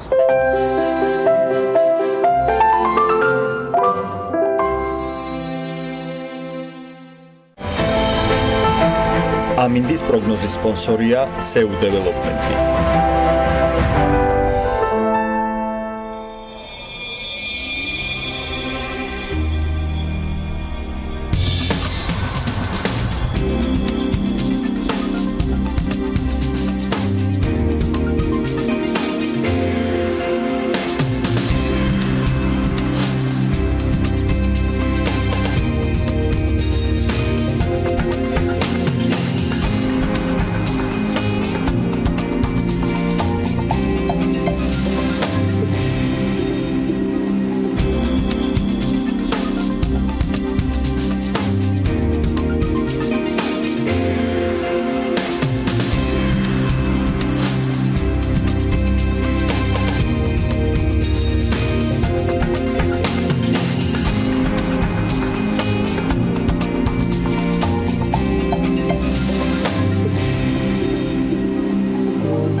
ამინდის პროგნოზის სპონსორია SEU დეველოპმენტი.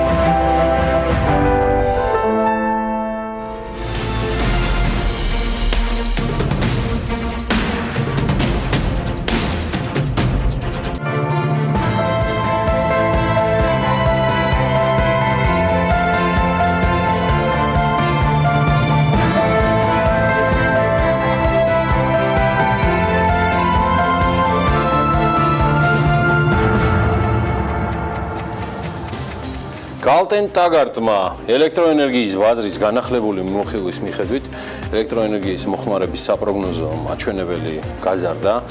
რამ განაპირობა ცვლილება? რამდენია საქართველოს გადამცემი ქსელის განვითარების 2018-2028 წლების გეგმაში გაწერილი პროექტების ჯამური საინვესტიციო ღირებულება? სრული ინფორმირებისთვის უკვე თქვენთვის კარგად ნაცნობი მარიამ ჩახვაშვილი, გალტენ ტაგარტის ანალიტიკოსი წარსდგება ჩვენს წინაშე. ენერგეტიკის თემა ჩვენთვის ერთ-ერთ მთავარ თემად და პრიორიტეტად კვლავ რჩება. თუ რაიმე კორექციაა შესატანი ჩემს პროლოგში და საკადროში ამას ცხადია თავად მარიამ ჩახვაშვილი. დამეხმარება პირადად მე და თქვენს. გალტენ ტაგარტის ანალიტიკოსი კიდევ ერთხელ წარვადგენ. მარიამ, დილამშვიდობის. დილამშვიდობის. ყველაფერი სწორად თქვი თუ ჩვენი პროგნოზი არის საუბარი. პროგნოზი გააკეთა ერთი არის 10 წლიან გეგმაში განახლდა მოხმარების პროგნოზი, ან თვითონ 10 წლიანი გეგმა ყოველწლიურად ქვეყნდება და მოიცავს შემდგომი 10 წლის პერიოდს. თუ წინა გეგმაში 17-27 წლის გეგმაში მოხმარების საპროგნოზო ზრდა იყო 1.3 და 5% აღებული, დღეს რაც გამოქვეყნეს 18-28 წლებისთვის უკვე გადაიხედა ეს მაჩვენებლები და 3, 5 და 7% შეადგენს სხვადასხვა სცენარის. ვინ არის ამ გამოქვეყნების და მკვლევის ავტორი? ეს სამინისტროა თუ მარეგულირებული? გეგმის ავტორი არის საქართველოს სახელმწიფო ელექტროსისტემა და ამტკიცებს უკვე ეკონომიკის სამინისტრო. გასაგებია. ოკეი. ამ ყველაფრიდან გამომდინარე, მოდი იმ ძირითად პარამეტრებს შევეხოთ, რამაც ასე ვთქვათ ერთგვარი რევიზია გამოიწვია თქვენი ანალიტიკისა და რა ძირითად მომენტებს გავუსვამთ ხას. ჩვენს ამ თვის მიმოხილვაში საკმაოდ დიდი ადგილი დაუთმეთ მოხმარების პროგნოზს. ერთი, იმიტომ რომ საინტერესოა წინა წლების გაზრდილი მოხმარების ფონზე როგორი არის მომავლის გეგმა. აგრეთვე კიდევ ერთი კვლევა გვაქვს ნახსენები ჩვენს მიმოხილვაში, რაც არის USAID-ის G4G-ის დაფინანსებით გაკეთებული ლიპ მოდელირება, რომელიც უკვე საბოლოო მოხმარებლების მიერ ელექტროენერგიის მოხმარების ანალიზს გულისხმობს და მათაც აგრეთვე გააკეთეს მოხმარების პროგნოზი. მათი პროგნოზის მიხედვით 3.9% უნდა იყოს საშუალო ზრდის ტემპი, თუმცა საშუალო წლიური. თუმცა საწყის პერიოდში უფრო მაღალი ზრდის ტემპი არის და ამ 10 წლის ბოლო პერიოდისთვის უფრო ნაკლებ ზრდას ვარაუდობენ. ჩვენც, როდესაც გაუჩიში დაკვლევებს ვაკეთებთ, დაახლოებით იგივე სურათს ვარაუდობთ, ვარაუდობთ, რომ დასაწყისში უფრო მაღალი იქნება ზრდის ტემპი და შემდგომ პერიოდულად დაიკლებს. 10 წლიან გეგმაში გათვალისწინებული მოხმარების ზრდის სცენარები გულისხმობს გასაშუალოებულია 10 წლისთვის და რეალურად ამ პროგნოზის მიზანი არის რომ სწორედ დაიგეგმოს ქსელის განვითარება. ამ გეგმის ამ პროგნოზის მთავარი მიზანი არ არის პროგნოზირება როგორც ასეთი, უბრალოდ მიზანი არის რომ მზად იყვნენ მოხმარებისა და გენერაციის განვითარების ყველა შესაძლო სცენარისთვის. მათ იყოს ქსელი. მნიშვნელოვანი რაღაცა, რასაც 10 წლიანი გეგმა აგრეთვე აჩვენებს, არის გენერაციის მხარეც. კი ბატონო. ნაჩვენები არის სამი სხვადასხვა სცენარი, როგორ შეიძლება განვითარდეს გენერაციის ნაწილი. ანუ რამდენად დავაკმაყოფილებთ ამ მოხმარებას. ერთი სცენარი ამბობს, რომ მხოლოდ ის სადგურები აშენდეს, რომლებიც მშენებლობის ეტაპზეა, მეორე სცენარს ემატება უკვე ლიცენზირების ეტაპზე მდგომი სადგურები და კვლევისა და განვითარების ეტაპზე მყოფი სადგურები ემატება მესამე სცენარს. მნიშვნელოვანია იმის ნახვა, რომ თუ ნებისმიერი პროექტი დაგვიანდა, ან სამივე სცენარი არ განვითარდა, გვაქვს მნიშვნელოვან დეფიციტებზე საუბარი, რაც ფაქტობრივად რაც კიდევ ერთხელ ხაზს უსმევს, რომ ჰესების მშენებლობა საჭიროა, თუ არ გვინდა, რომ იმპორტზე დამოკიდებულები ვიყოთ და სულმცირე ის ჰესები, რომლებიც მშენებლობის ეტაპზე აუცილებლად უნდა დასრულდეს, თუმცა ამ სცენარისთვისაც კი, თუ მოხმარების ზრდა 5 და 7%-იანი სცენარით წავიდა, არ იქნება საკმარისი მოხმარების დასაკმაყოფილებლად. და საჭირო არის ახალი ჰესები. და საჭიროა მაქსიმალურად მეტი ახალი ჰესი, არა მხოლოდ ისინი, რომლებიც მშენებლობის ეტაპზე, არამედ ახალი კვლევის ეტაპზე მყოფი ჰესები, რომ გადავიდნენ მშენებლობის ეტაპზე. ამ თვიურ ანგარიშში ასევე ცალკე გამოყოფილი ის ჯამური საინვესტიციო ღირებულება, რომელიც თავად გადამცემი ქსელის განვითარებას დაჭირდება მომდევნო 10 წლის განმავლობაში. აქ რამდენად არის რაიმე ცვლილება, რაც თქვა წინასწარ პროგნოზში იყო და დღეს რა მონაცემებს ვიღებთ წინასწარი გათვლებით მომდევნო 10 წელიწადში დაახლოებით რამდენი არის საჭირო? დაახლოებით 684 მილიონი ევროზე არის საუბარი მომავალი 10 წლის განმავლობაში. დაკორექტირებული აქაც მონაცემი, პირველ რიგში იმ პროექტების ღირებულება არის გამოკლებული, რომელიც 2017 წელს უკვე აშენდა, ეს არის რამდენიმე გადამცემი ხაზი და ქვესადგური და დამატებული არის შესაბამისად ის პროექტები, რომლებიც განიცადეს გარკვეული მოდიფიცირება ზოგიერთმა პროექტმა. ანუ ამათ წლიან გეგმაში არის 3 წლიანი გეგმა, რომელიც კონკრეტულ წლებზე გაწერილ საინვესტიციო მოცულობებს აჩვენებს, რაც სადღაც 59% მოდის ამ 3 წელზე, დანარჩენი შემდეგ წლებზე არის და ჯამურად 15 მსხვილი პროექტი არის გაერთიანებული ამათ წლიან გეგმაში, რაც გულისხმობს, რომ ქსელი განვითარდება როგორც ქვეყნის შიგნით და უზრუნველყოფს ახალი ჰესების სისტემაში შეყვანას, ასევე სისტემათა შორისი ხაზების განვითარებას. კიდევ ერთი ცვლილება, რაც წინა წლებთან იყო, ზოგიერთი საერთაშორისო ქვეყანათა შორისო ხაზის მშენებლობის ვადა გადაიწია 1-2 წლით, რაც ნორმალური პროცესია პროექტების განვითარების ეტაპზე. და საერთო სურათში რაიმე პრობლემას არ ქმნის. ჯერჯერობით არ ქმნის. ბოლო დასასრულებელი პროექტი, რომელიც ამავე ანგარიში ამოვიკითხა, იყო 2023 წლის ექსპლუატაციაში შესვლის თარიღი, უკავშირდებოდა სტეფანწმინდის ხაზს, სწორედ ამ გადაწეულ თარიღებთან დაკავშირებით 21-დან 23-მდე გადაიწევს.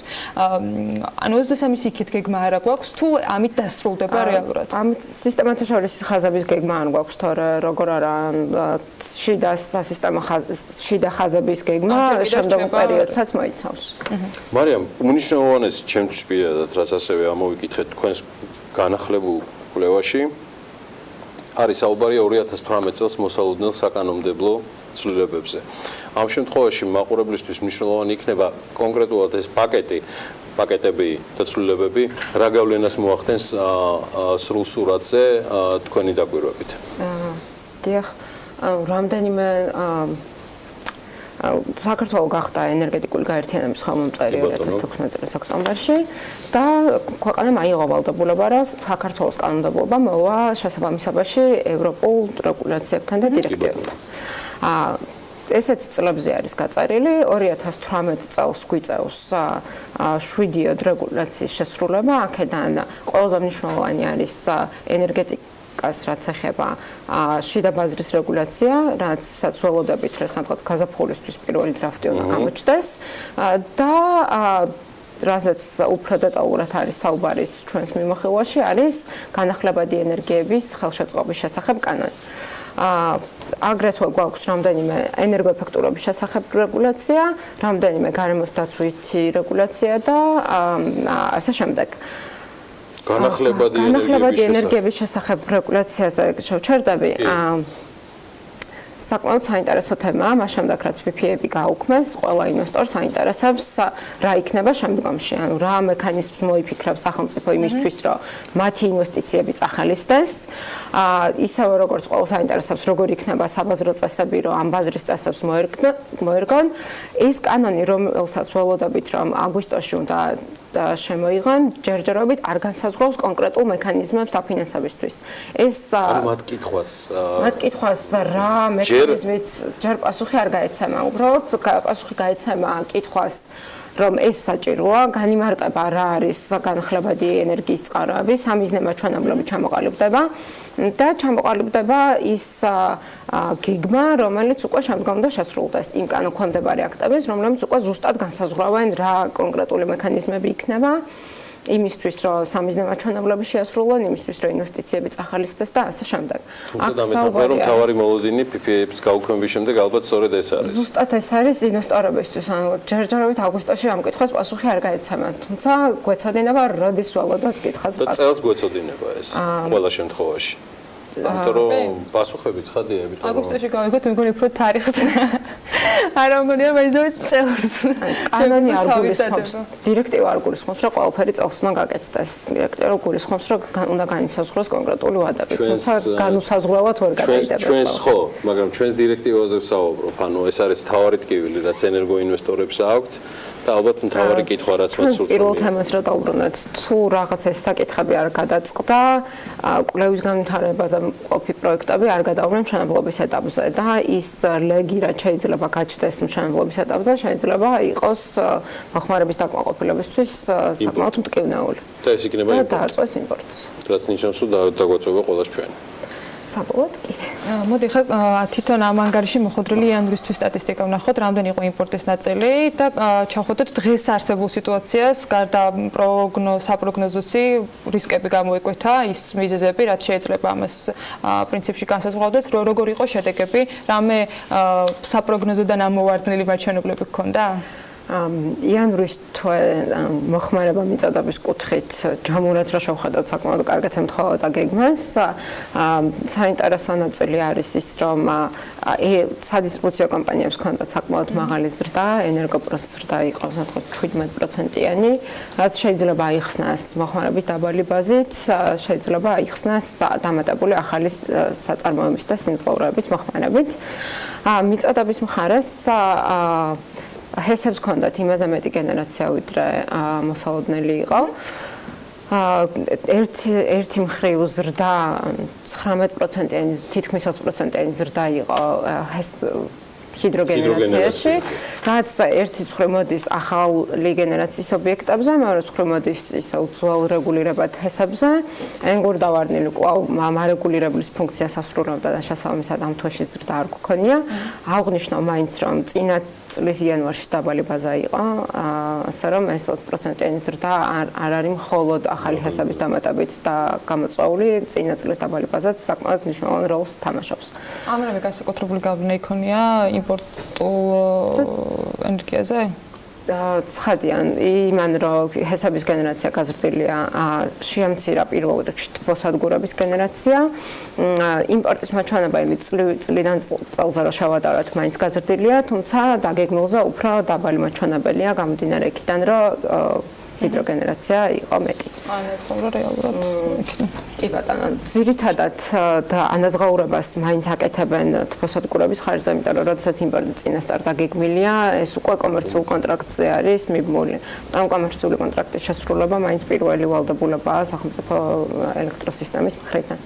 ამ ცვლილებების ფონზე რა ისახა ფასებზე რეალურად თავად მატარებლებისათვის და სადგურებისათვის?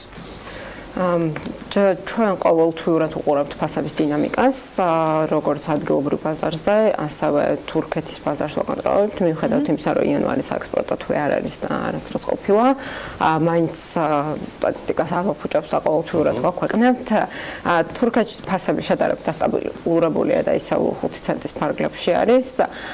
იმპორტის ფასიც წინა წელთან შედარებით მნიშვნელოვნად ცვლილება არ გვაქვს და ისევ 5 ცენტის ფარგლებში არის, მხოლოდ 2%-იანი ზრდა არის, თუ სწორედ მახსოვს და ადგილობრივ ბაზარში ჩვენ ვეძახით კიდევ ერთხელ ხაზს გაუსმევ ესკოს საბალანსო ელექტროენერგიის ფასს, რაც არის სადღაც 20% მთლიანი ბაზრის მოცულობის და ესეც დაახლოებით 5 ცენტის ფარგლებში ტრიალებდა, სადღაც 2%-იანი შემცირება არის წინა წელთან შედარებით.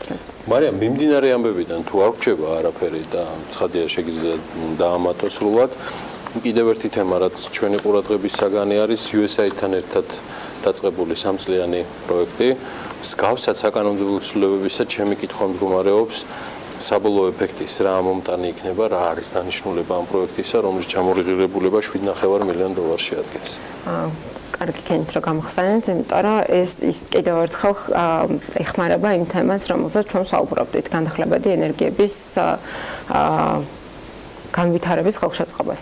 USAID-ს რამდენიმე 5 სხვადასხვა მიმართულება აქვს ჩამოწერილი, რაშიც უნდა გაიხარჯოს ეს ფული. ძირითადად არის ეს ტექნიკური დახმარება სახელმწიფო კომპანიებისთვის, რომ მათი განათლების დონე ამაღლდეს, ტრენინგები ჩაუტარდეს და ასე შემდეგ. სხვადასხვა საკანონმდებლო ცვლილებებში მიეხმაროს სახელმწიფოს და აგრეთვე აქცენტს აკეთებს არა ჰიდრო განახლებად რესურსებზე, რაც არის ქარი, მზის ელექტროსადგურები და USAID-ის ამ პროექტით უნდა რომ ამ ტიპის სადგურებს მიეხმაროს სახელმწიფოსთან ურთიერთობაში ქსელის ინტეგრირება მათი კიდევ ერთი პრობლემა არის და აი ამ პრობლემის მოგვარებაში ცდილობს USAID რომ ორივე მხარეს მიეხმაროს, როგორც კერძო ინვესტორებს, ასევე სახელმწიფო კომპანიებს. 3-წლიანი პროექტი არის და ველოდებით რომ 3 წლის თავზე მათი პრობლემის გადაჭრის გზები უკვე ჩამოწერილი იქნება. USAID-ს არაერთი პროექტი აქვს საქართველოში გაკეთებული და შესაბამისად ველოდებით რომ ესეც ისეთივე პროდუქტიული იქნება, როგორც წინები იყო. რახან ამ გრანტს შევეხეთ, კიდევ ახსენებ, რომ რეალურად ყველა ენერგოგაერთიანების ხელისუფლების ცვლილებიდან გამომდინარე საკანონმდებლო ცვლილება რაც გვიწევს, ამას მოყვება არაერთი გრანტი, რომელიც გამოყოფილია დონორი ორგანიზაციების მიერ. ის პროექტი განახლებადი ენერგიების კანონის შესახებ, რომელსაც საუბრობთ, აგრეთვე ფინანსდება ნორვეგიის სამეფოს მიერ გამოყოფილი 4 მილიონიანი გრანტით და ეს გრანტი მარტო ამას არ ხარჯდება, არ მოხმარდება აგრეთვე სხვა ცვლილებებსაც და ზოგადად დარგში საკანონმდებლო ცვლილებების მიმართ ხალხის მზაობისთვისაც გაიხარჯება. მადლობა დიდი მარიამ. საინტერესო ამბებისთვის. ყოველთვის მზად ვართ, საკმაოდ საინტერესო. ყველაფერი დანარჩენისთვის, რაც მოისაკლისეთ მარიამ ჩახვაშვილთან საუბარში ჩვენგან მოისაკლისეთ, შეგიძლიათ ყველაფერი ნახოთ გალდენ დაგარტის ვებგვერდზე. იმ ანალიტიკის სახით, რომელიც ამ შემთხვევაში ელექტროენერგიის ბაზრის მიმოხილვას ეხება. ამასობაში კი ბრიტანეთის საელჩო ახალ ტრადიციას ამკვიდრებს, წელიწადში ერთხელ საელჩო ჩივნინგის პროგრამის მონაწილეებს შეკრებს და ამით მათ ერთგვარად მტკიცე-ქსელად ჩამოყალიბება შეუწყობს ხელს. მოკლედ პირველ შეხვედრაზე ჩივნინგის პროგრამაში სხვადასხვა დროს წარმატებული დროს მონაწილე წარმატებული კურსდამთავრებულების თითქმის 100%-იანი დასწრება გახდა. ელენე კვანჭილაშვილი მოგვიყვება ძალიან საინტერესო შეხვედრის შესახებ დეტალებს.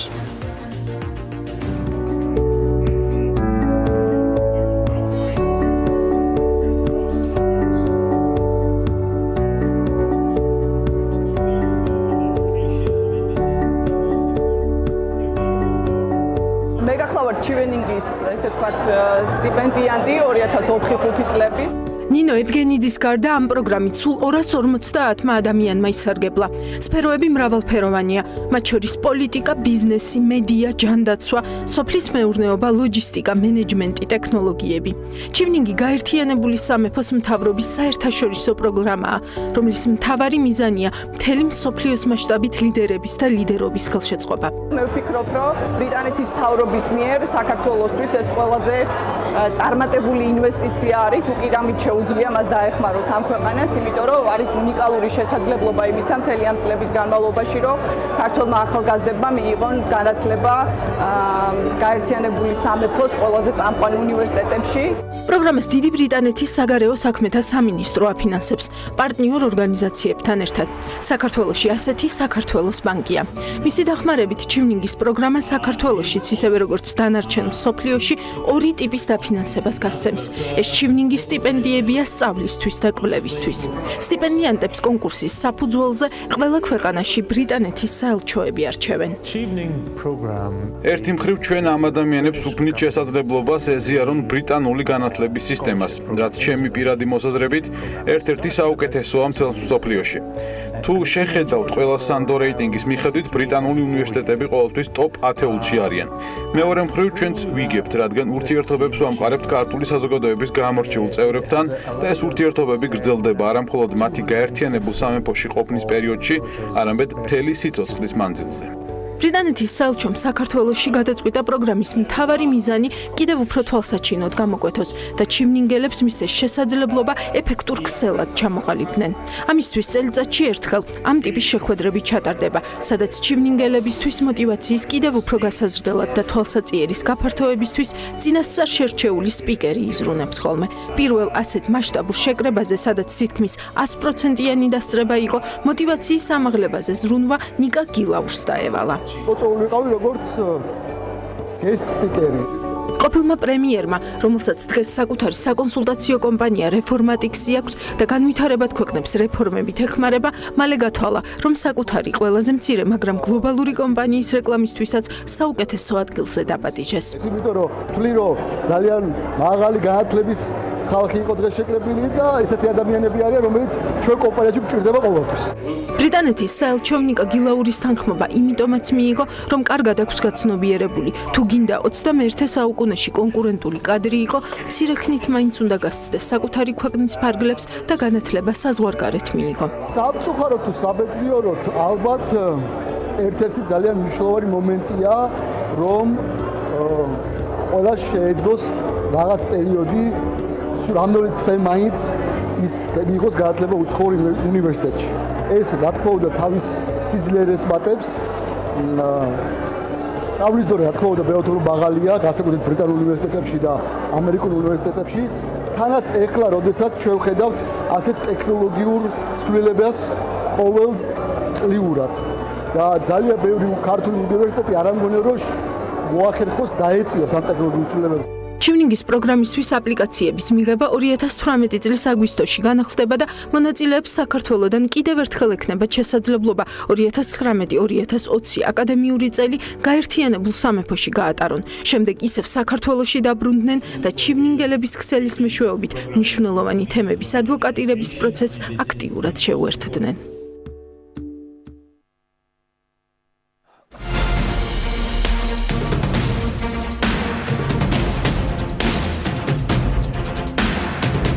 მასწავლებელთა პროფესიული განვითარების სქემაში ცვლილებებია პროექტზე მასწავლებლის სახლი მუშაობდა და მთავრობის დამტკიცების შემდეგ ის უკვე ძალაში შევა. კონკრეტულად რა ცვლილებები გეგმება სქემაში, ამაზე ვისაუბრებთ ჩვენ სტუმართან ერთად. მანანა რატიანი მასწავლებლის სახლის ხელმძღვანელის მოადგილე სტუმრობს საქმიანი დილაში. მოგესალმებით ქალბატონ მარიამ, მადლობა სამოფისათვის. მოდით დავიწყოთ თავიდან და პრინციპში თქვენ გითმობთ ძალიან ასპარეზს რა ცვლილებები იქნება და თუ რამე დამატებითი კითხვა იქნება, ამას აუცილებლად დაგისვამთ. დიდი მადლობა პირველ რიგში თემით დაინტერესებისათვის. ცვლილებები შეეხება მოგეხსენებათ, რომ სქემა მასწავლებლის პროფესიული განვითარებისა და კარიერული წინსვლის სქემა 2015 წლიდან ამუშავდა. შესაბამისად, ჩვენ დაგვჭირდა გარკვეული დრო იმისათვის, რომ პროცედურებს დაუკვირვებოდით და მთელ პროცესებს შეგვესწავლა ეს ყველაფერი. რა თქმა უნდა, ამას უწევთ მონიტორინგს. ამას გარდა ჩვენ გვაქვს უკავშირი თვითონ სკოლებიდან, დირექციიდან, ტრენერ კონსულტანტებიდან, შეფასების ჯგუფის წევრებიდან. ამას ანალიზს ვუკეთებთ და შემდგომ, რა თქმა უნდა, ვცდილობთ, რომ გაუმჯობესებაზე ვიმუშაოთ.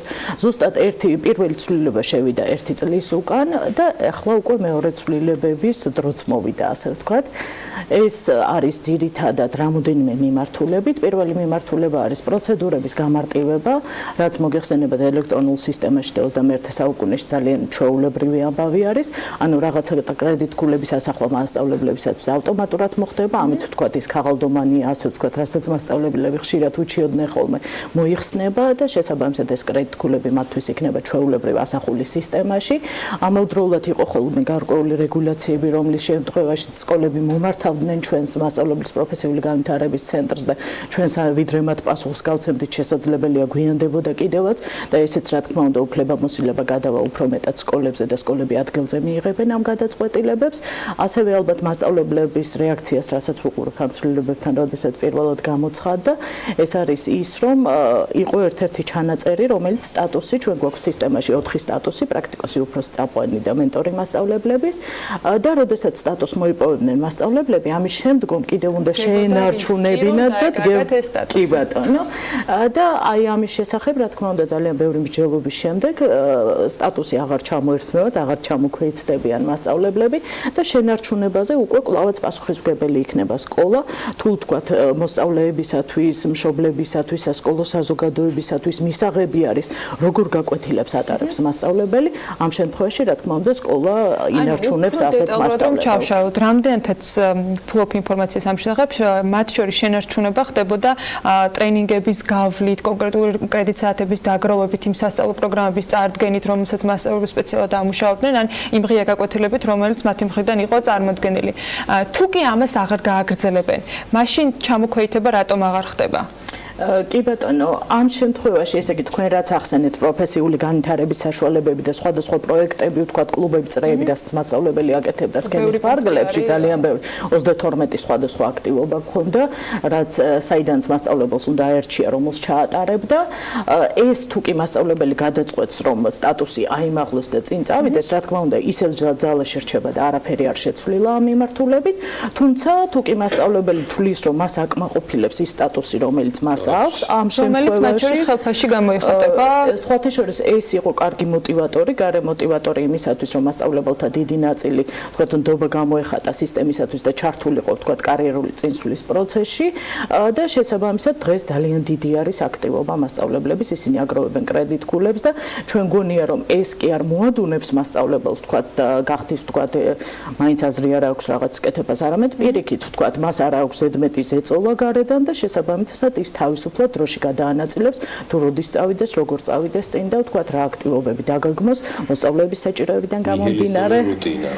დიახ, მოუხსენით მასწავლებლებს რაღაც რუტინული პროცესები. შემდეგ ეტაპზე გადავალთ სწორედ ამ ტრენინგებთან დაკავშირებით მინდა კითხოთ ამ ტრენინგების ჩამტარებლების მიმართ ან იმ პროგრამის მიმართ რომელიც არსებობდა თუნდაც ამ კრედიტქულების დაგროვებისათვის თუნდაც ხელფასის სანსულთ რომელიც ნამდვილად ძალიან კარგი мотиваტორია ნებისმიერი პედაგოგისათვის იმ ფონზე რომ არც ისე მაღალია საშუალო ხელფასის სკოლებში რა იყო თუ არა შენიშვნები ან გადაიხედება თუ არა ის პროგრამები ან ის ვთქვათ ტრენერები რომლებიც ამ პერიოდში მასწავლებლებისათვის დამხმარეები იყვნენ გარკვეულწილად თუნდაც ამ კრედიტ საათების დაგროვების ამ მიმართულებით თუ გამოიკვეთა ამ წლების განმავლობაში რა გამოიკვეთა გარკვეულწილად და ამ მიმართულებით მიმდინარეობს მუშაობა მოგეხსენებათ სისტემაში სხვადასხვა ეტაპი ჰქონდა იყო დეცენტრალიზაციის პერიოდი როდესაც გარე პროვაიდერებიც ატარებდნენ ტრენინგებს და მასწავლებლებს ვაუჩერიც კი მიეცემოდათ იმისათვის რომ გაევლოთ ეს ტრენინგები შემდგომ უკვე ჩვენმა ცენტრმა აიღო ერთგვარად ხელში ეს მასწავლებელთა გადამზადების პროცესი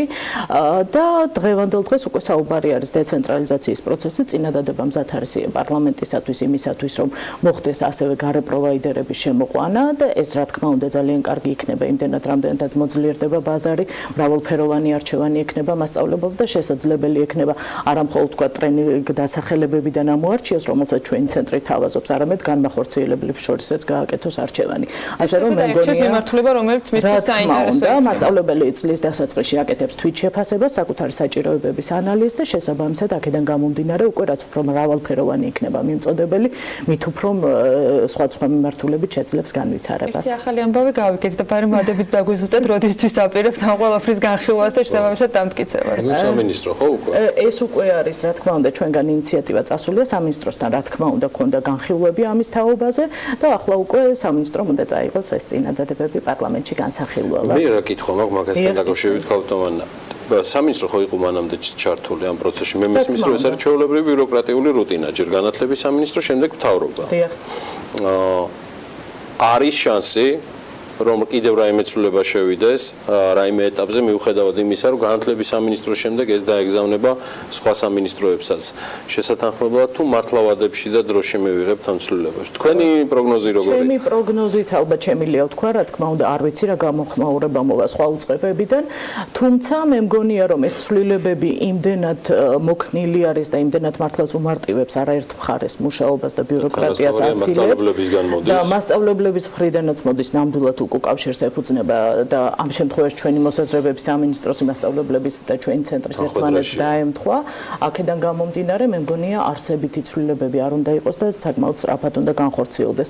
ჩვენ გვაქვს იმედი ამავდროულად, რომ ნახეთ, აქამდე თუ კი სასწავლო წლის ბოლოს ხდებოდა მასწავლებლების შეფასება და შემდგომ ერთხელ ეძლეოდა წელიწადში სტატუსის ცვლილების საშუალება და შესაბამისად მაღალი ანაზღაურების მიღება, ამ შემთხვევაში მომავალი წლიდან ასევე შევა, რომ სემესტრულად მოხდება მასწავლებლების შეფასება.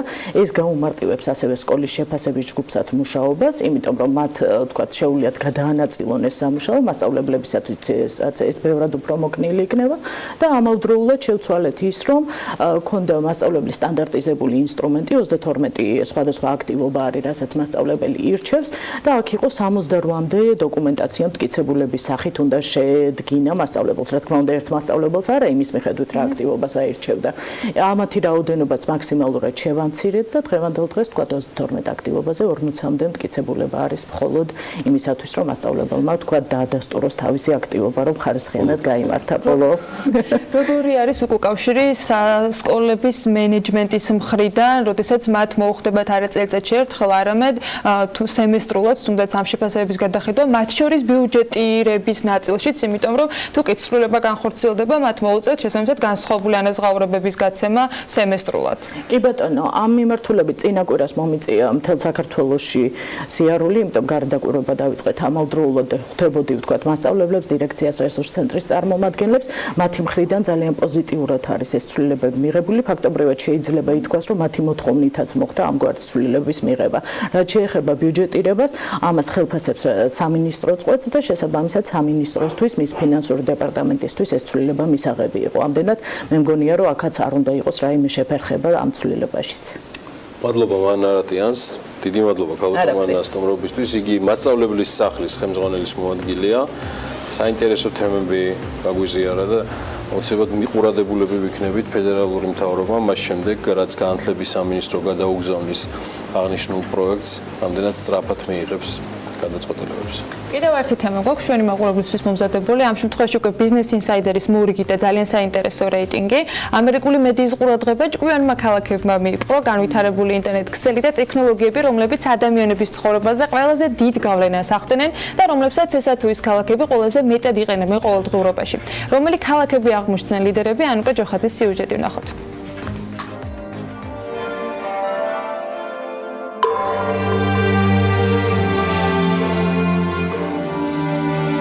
მობილურობა, ჯანდაცვა, საზოგადოებრივი უსაფრთხოება და პროდუქტიულობა ეს ის უმთავრესი საკითხებია, რითაც სინგაპური მსოფლიოს ყველაზე ჭკვიანი ქალაქია. სინგაპური ის ადგილია, სადაც ახალ ტექნოლოგიებს საუკეთესოდ იყენებენ და რესურსები თითქმის ყველა სფეროზე თანაბრად აქვთ გადანაწილებული.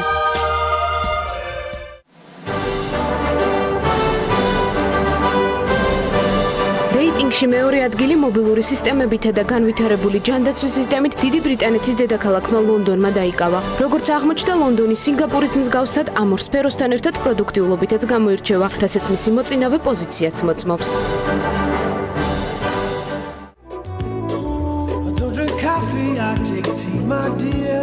ლონდონს ცოტათი, მაგრამ მაინც ჩამორჩება ბევრი ადამიანის ოცნების ქალაქი ნიუ-იორკი. რეიტინგის მიხედვით ნიუ-იორკში უსაფრთხოების სისტემა ბევრად უფრო გამართულია ვიდრე ლონდონში.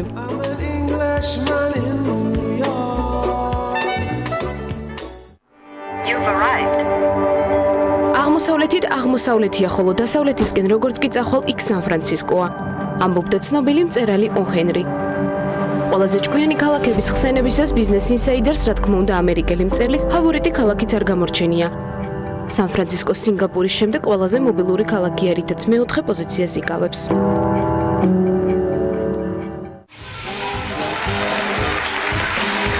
მეხუთე ადგილი კი ჩიკაგომ დაიკავა. ქალაქში უსაფრთხოების სისტემის განვითარებას ყველაზე დიდი ყურადღება ეთმობა. ასევე ქალაქი ერთ-ერთი პირველია პროდუქტიულობის ხარისხითაც. სეული, ტოკიო, ბერლინი და ბარსელონა რეიტინგმა მთლიანობაში 20 ჭკვიანი ქალაქი გამოავლინა. თუმცა ეს ბოლო ნამდვილად არ არის, სამყარო ყოველდღიურად ვითარდება და იცვლება ამ ქალაქების ჩამონათვალიც. საინტერესო კი მხოლოდ ის არის, თუ რომელი შეძლებს ფეხი აუწყოს ტექნოლოგიურ წინსვლას, ისე რომ კვლავ ლიდერული პოზიცია შეინარჩუნოს.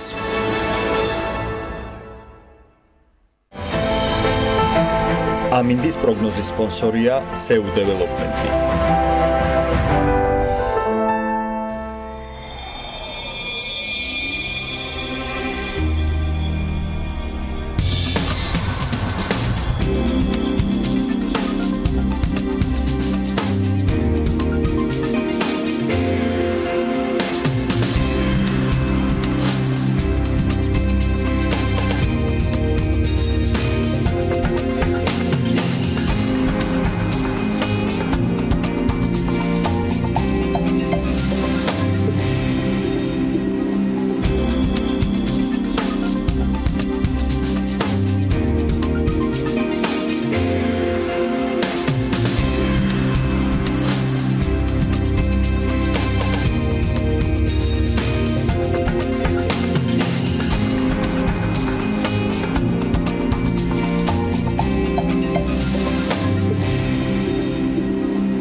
ამინდის პროგნოზის სპონსორია SEU დეველოპმენტი.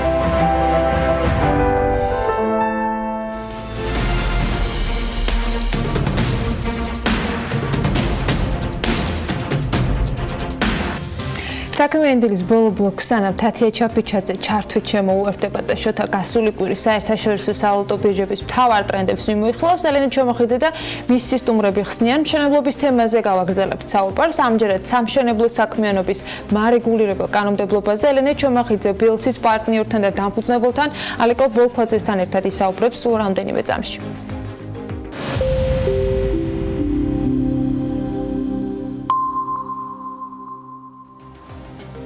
ანუ მივესალმები ჩვენს მაყურებელს, ფაქტობრივად ნინი ლონგურაშვილის მიერ დაწყებულ თემას ვაგრძელებთ მშენებლობასთან დაკავშირებულ თემაზე. დილიდან ჩვენ მაყურებელს ახსოვს, რომ ჟვანიას ქუჩაზე მიმდინარე მშენებლობას მიმოვიხილავდით ადგილიდან და მის ესე რომ ვთქვათ ხარვეზებს, რომელიც ამ მშენებლობის პროცესში დაფიქსირდა. უშუალოდ ასე რომ თემა პრინციპში მთელი დღის განმავლობაში გაგრძელდება, უშუალოდ მშენებლობასთან დაკავშირებით დღეს საქმის კურსით შემოგთავაზებთ ეკონომიკური პოლიტიკის და დარგობრივი ეკონომიკის კომიტეტის განხილვას, რომელიც დღეს დაიწყება პარლამენტში, თუმცა მანამდე, როგორც შენ აღნიშნე, გვეყოლება სტუმრად ალეკო ბოლქვაძე, რომელიც კონკრეტულად ისაუბრებს იმ ხარვეზებზე და გამოწვევებზე, რომელიც ახლანდელ პროექტშია მშენებლობის შესახებ, რომლის შესახებაც განხილვები პარლამენტში უკვე იყო და ასევე მიმდინარეობს. მოგესალმებით, ალეკო, დიდი მადლობა იმისთვის, რომ ტრადიციულად ხართ ჩვენთან ერთად და ტრადიციულად საკმაოდ საინტერესო თემაზე ვისაუბრეთ. პრინციპში, მაშინ, როდესაც დაახლოებით 3 კვირის წინ ჩვენთან იყავით ეთერში, ჩვენ დავიწყეთ ეს თემა, რაც შეეხება მშენებლობას და მშენებლობის შესახებ კოდექსს, ახალ პროექტს უпростоრად. თუ შეგიძლიათ, რომ როგორც ვიცი, მცირე სტატისტიკური ინფორმაციით ხართ მოსული დღეს ჩვენთან, მშენებლობის სექტორში არსებულ სტატისტიკას გულისხმობთ და პირველ რიგში გავაცნოთ აღნიშნული სტატისტიკა მაყურებელს და შემდეგ უკვე გადავინაცვლოთ სხვა ისეთ თემებზე, რომელიც ასევე აქტუალურია ძალიან. ელენე, მადლობა მოწვევისთვის და მართლაც როგორც ახსენეთ, მინდა სტატისტიკით დავიწყო. ჩვენ წინა გადაცემაში აღვნიშნეთ, რომ მშენებლობის სფერო არ არის კარგად დარეგულირებული. სტატისტიკისთვის გეტყვით, რომ დღევანდელი მონაცემები დაახლოებით 16,000 კომპანია არის, რომელიც სამშენებლო სექტორში არის დარეგისტრირებული. იქიდან 5,000 ან 6,000 კომპანია, რომელიც აქტიურად მონაწილეობს ამ სექტორში. თუ ჩვენ ავიღებთ ამ 6,000 კომპანიას, 95% არის მცირე კომპანიები, დაახლოებით 3.5% არის საშუალო კომპანიები და მხოლოდ 0.6% არის მსხვილი კომპანიები. თუ ჩვენ გავითვალისწინებთ იმ ფაქტს, რომ მხოლოდ მსხვილი კომპანიები მეტნაკლებად კარგად მუშაობენ და ასრულებენ პროექტებს, მაშინ მართლაც სავალალო ციფრები გვაქვს, იმიტომ რომ მხოლოდ 0.6%, ანუ დიდი სამშენებლო კომპანიები ასრულებენ პროექტებს, დანარჩენი ჩვენ ვისაუბრეთ, რომ მშენებლობის ხარისხი, მათი დასრულების ვადები არის სავალალო, ხშირ შემთხვევაში არაფერი არ სრულდება ისე, როგორც ეს სამშენებლო კოდექსით არის გათვალისწინებული. სწორედ იმისათვის, რომ აღნიშნული ხარისხი და ვადები არ იყოს კითხვის ნიშნის ქვეშ და რეალურად ეს სფერო იყოს დარეგულირებული, მოწესრიგებული, utardebodes მონიტორინგი და ადამიანები იყვნენ დაცული და იცოდნენ, რომ მათ საკუთრებაში მყოფი უძრავი ქონება რეალურად დასრულებული სახით და ხარისხიანად ჩაბარდებათ. აი ამისათვის კიდევ რა გამოწვევები რჩება და თქვენ კარგად ვიცი, რომ იცნობთ აღნიშნულ პროექტს, რომელიც განიხილება ახლაც საქართველოს საკანონმდებლო ორგანოში და რა ხარვეზები რჩება და რა ცვლილებები განხორციელდება, ასევე ისეთი, რომელიც გაუმჯობესებს და გარკვეულწილად პრევენციული სახის ნორმები იქნება გაწერილი, რომელიც სწორედ იმ ფაქტებს აღმოფხრის, რომ აი ესეთი განუკითხაობა არ იყოს ამ სექტორში, როგორც აღნიშნავენ ადამიანები. ჩვენ წინა გადაცემაში ვისაუბრეთ ძალიან ბევრ პრობლემებზე, ეს არის სერტიფიცირების, იქ არის აკრედიტირების პრობლემა, აგრეთვე ურბანული გეგმის დაღლევაზე, საბანკო გარანტიაზე, ამას არ გავიმეორებ, მაგრამ ვიტყვი ისეთ რაღაცებს, რაც კოდექსში შეიძლება ითქვას კარგიც არის, ზოგიერთ შემთხვევაში ბოლომდე ასე ვთქვათ გააზრებული არ არის. რა არის კარგი? ის რომ ადრე იყო სამშენებლო ნებართვას აიღებდა კომპანია, 3 ეტაპი უნდა გაევლო. ეხლა ეს შემცირდა 2 ეტაპად, შეიძლება 1 ეტაპიც იყოს და რატომ? იმიტომ რომ თუ არის განაშენიანების დეტალური გეგმა, მაშინ არ არის საჭირო განაშენიანების პირობების მიღება, უკვე ეს დეტალური გეგმით არის განსაზღვრული და პირდაპირ შეიძლება პროექტი წარადგინოს და ეს ერთ ეტაპში მიიღოს. აგრეთვე არის მშენებლობის მიწის სარგებლობის დროებითი შეზღუდვა. ესეთი თემა შემოიღო ახალმა პროექტმა, რა რაშია საქმე.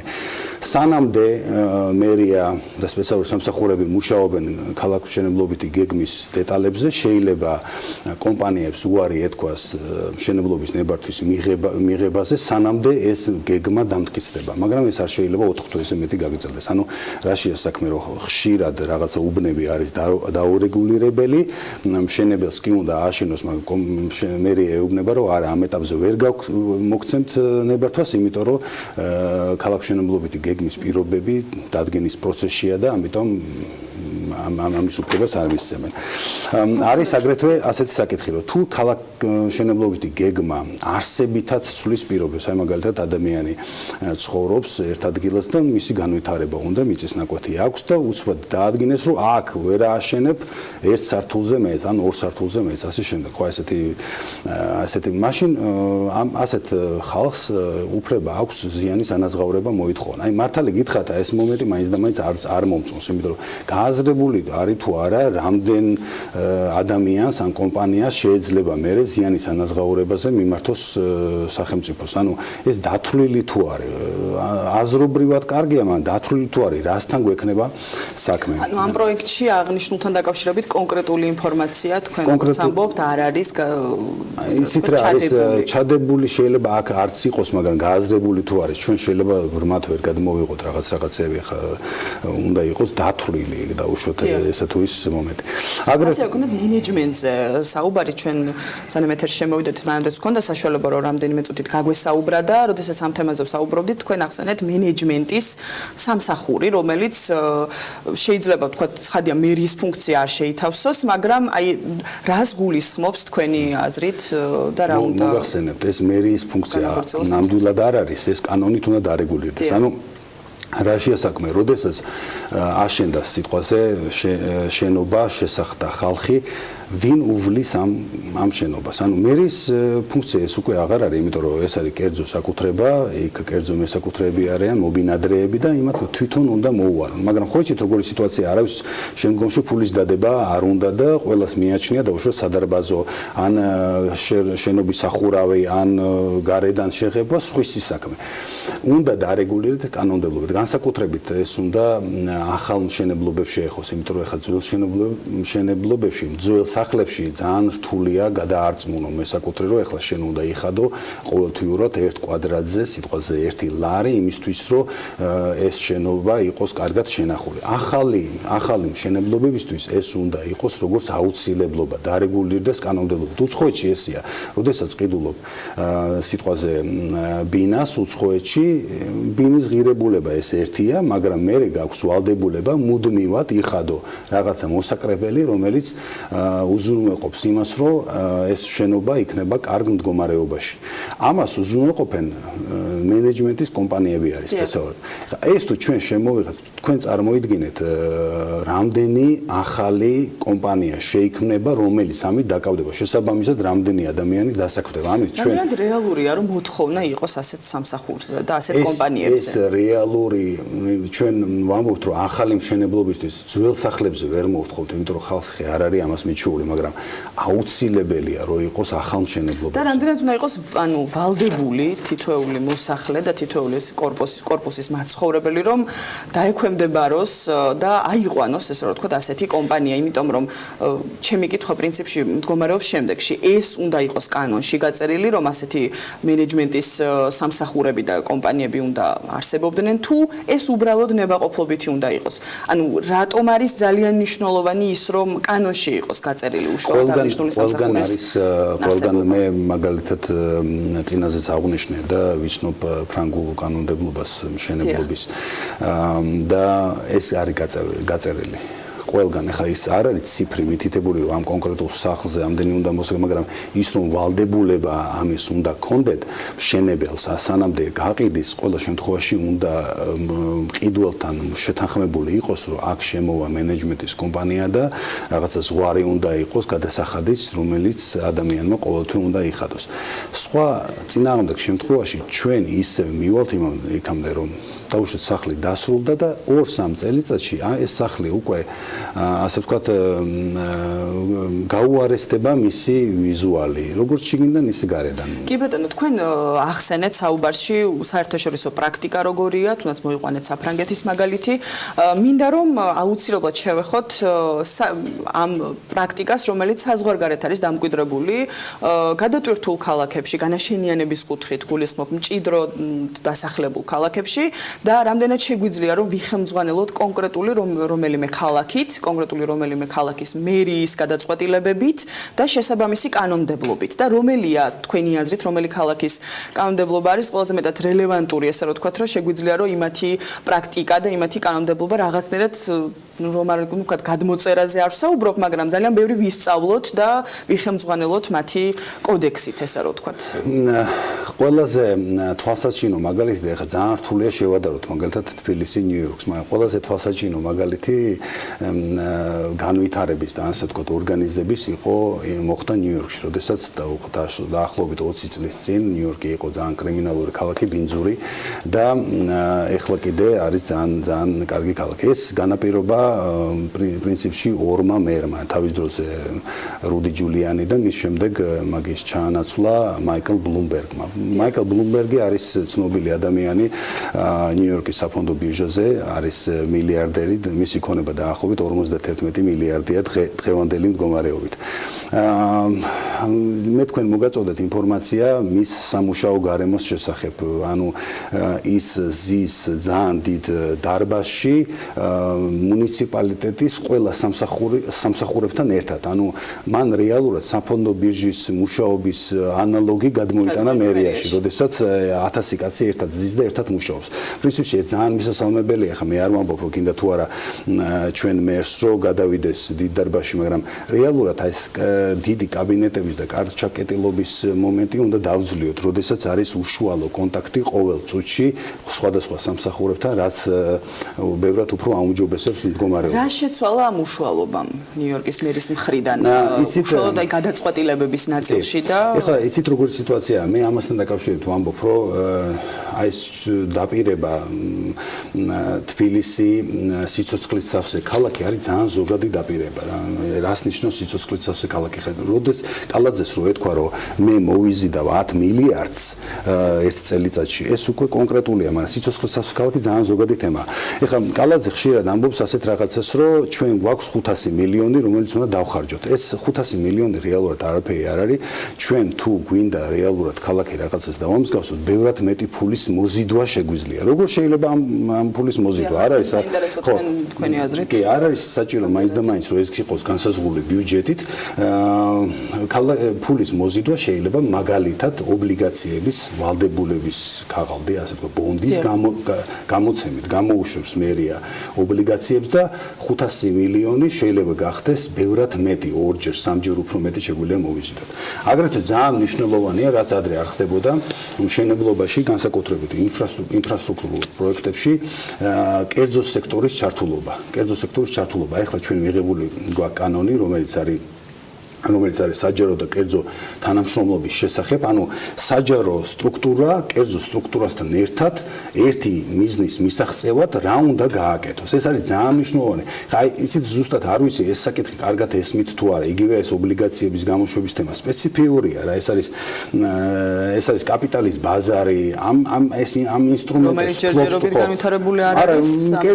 კერძო სტრუქტურებში განვითარებულია. ეს მერიას ესმის თუ არა, რომ შეუძლია წვდომა კონდეს ბევრად უფრო მეტ ფულზე, რითაც განახორციელებს ბევრად უფრო მეტ პროექტს, ამის შესახებ მე არა ვარ დარწმუნებული. ეხლა კიდევ ერთი მნიშვნელოვანი საკითხი, ყველა ქვეყანაში და შეიძლება ეს არ არის პოპულარული განცხადება, მერიებს აქვს გადასახადის დაკისრების უფლება. ანუ ჩვენ საქართველოში ვამბობთ, რომ საქართველოში გვაქვს ცოტა გადასახადი, 6 გადასახადი და მოვბრძანდით და ეხლა ამ იმით მაინც და მაინც ბევრი არც შემოსულა საქართველოში ინვესტიციები, მაგრამ რაშია საქმე, ესე იგი არის ასეთი ცნობილი გამოთმა ტეჩერის მარგარეტ ტეჩერმა თქვა, რომ არ არსებობს სახელმწიფო ფული, არის გადასახადის გადამხდელთა ფული. ეხლა როდესაც ხდება სიტყვაზე აი ძველ უბნებში სარეაბილიტაციო სამუშაოები. ამ სარეაბილიტაციო სამუშაოები კარგია და ძველი უბნები ვითარდება, მაგრამ ძალიან დიდ ასე ვთქვათ სარგებელს პოულობს იქ ცხოვრები ხალხი რა. ანუ მათი ქონება თუ ღირდა 100,000 გახდება 300,000. დაფასდება და უფრო ძვირად. მე ვფიქრობ, რომ რადგანაც ეს გადასახადის გადამხდელის საქართველოს მოქალაქეების ფული იხარჯება ამ პროექტებში, საჭიროა აუცილებლად რომ ის ობიექტები შესაბამისად დაიბეგროს და როგორ.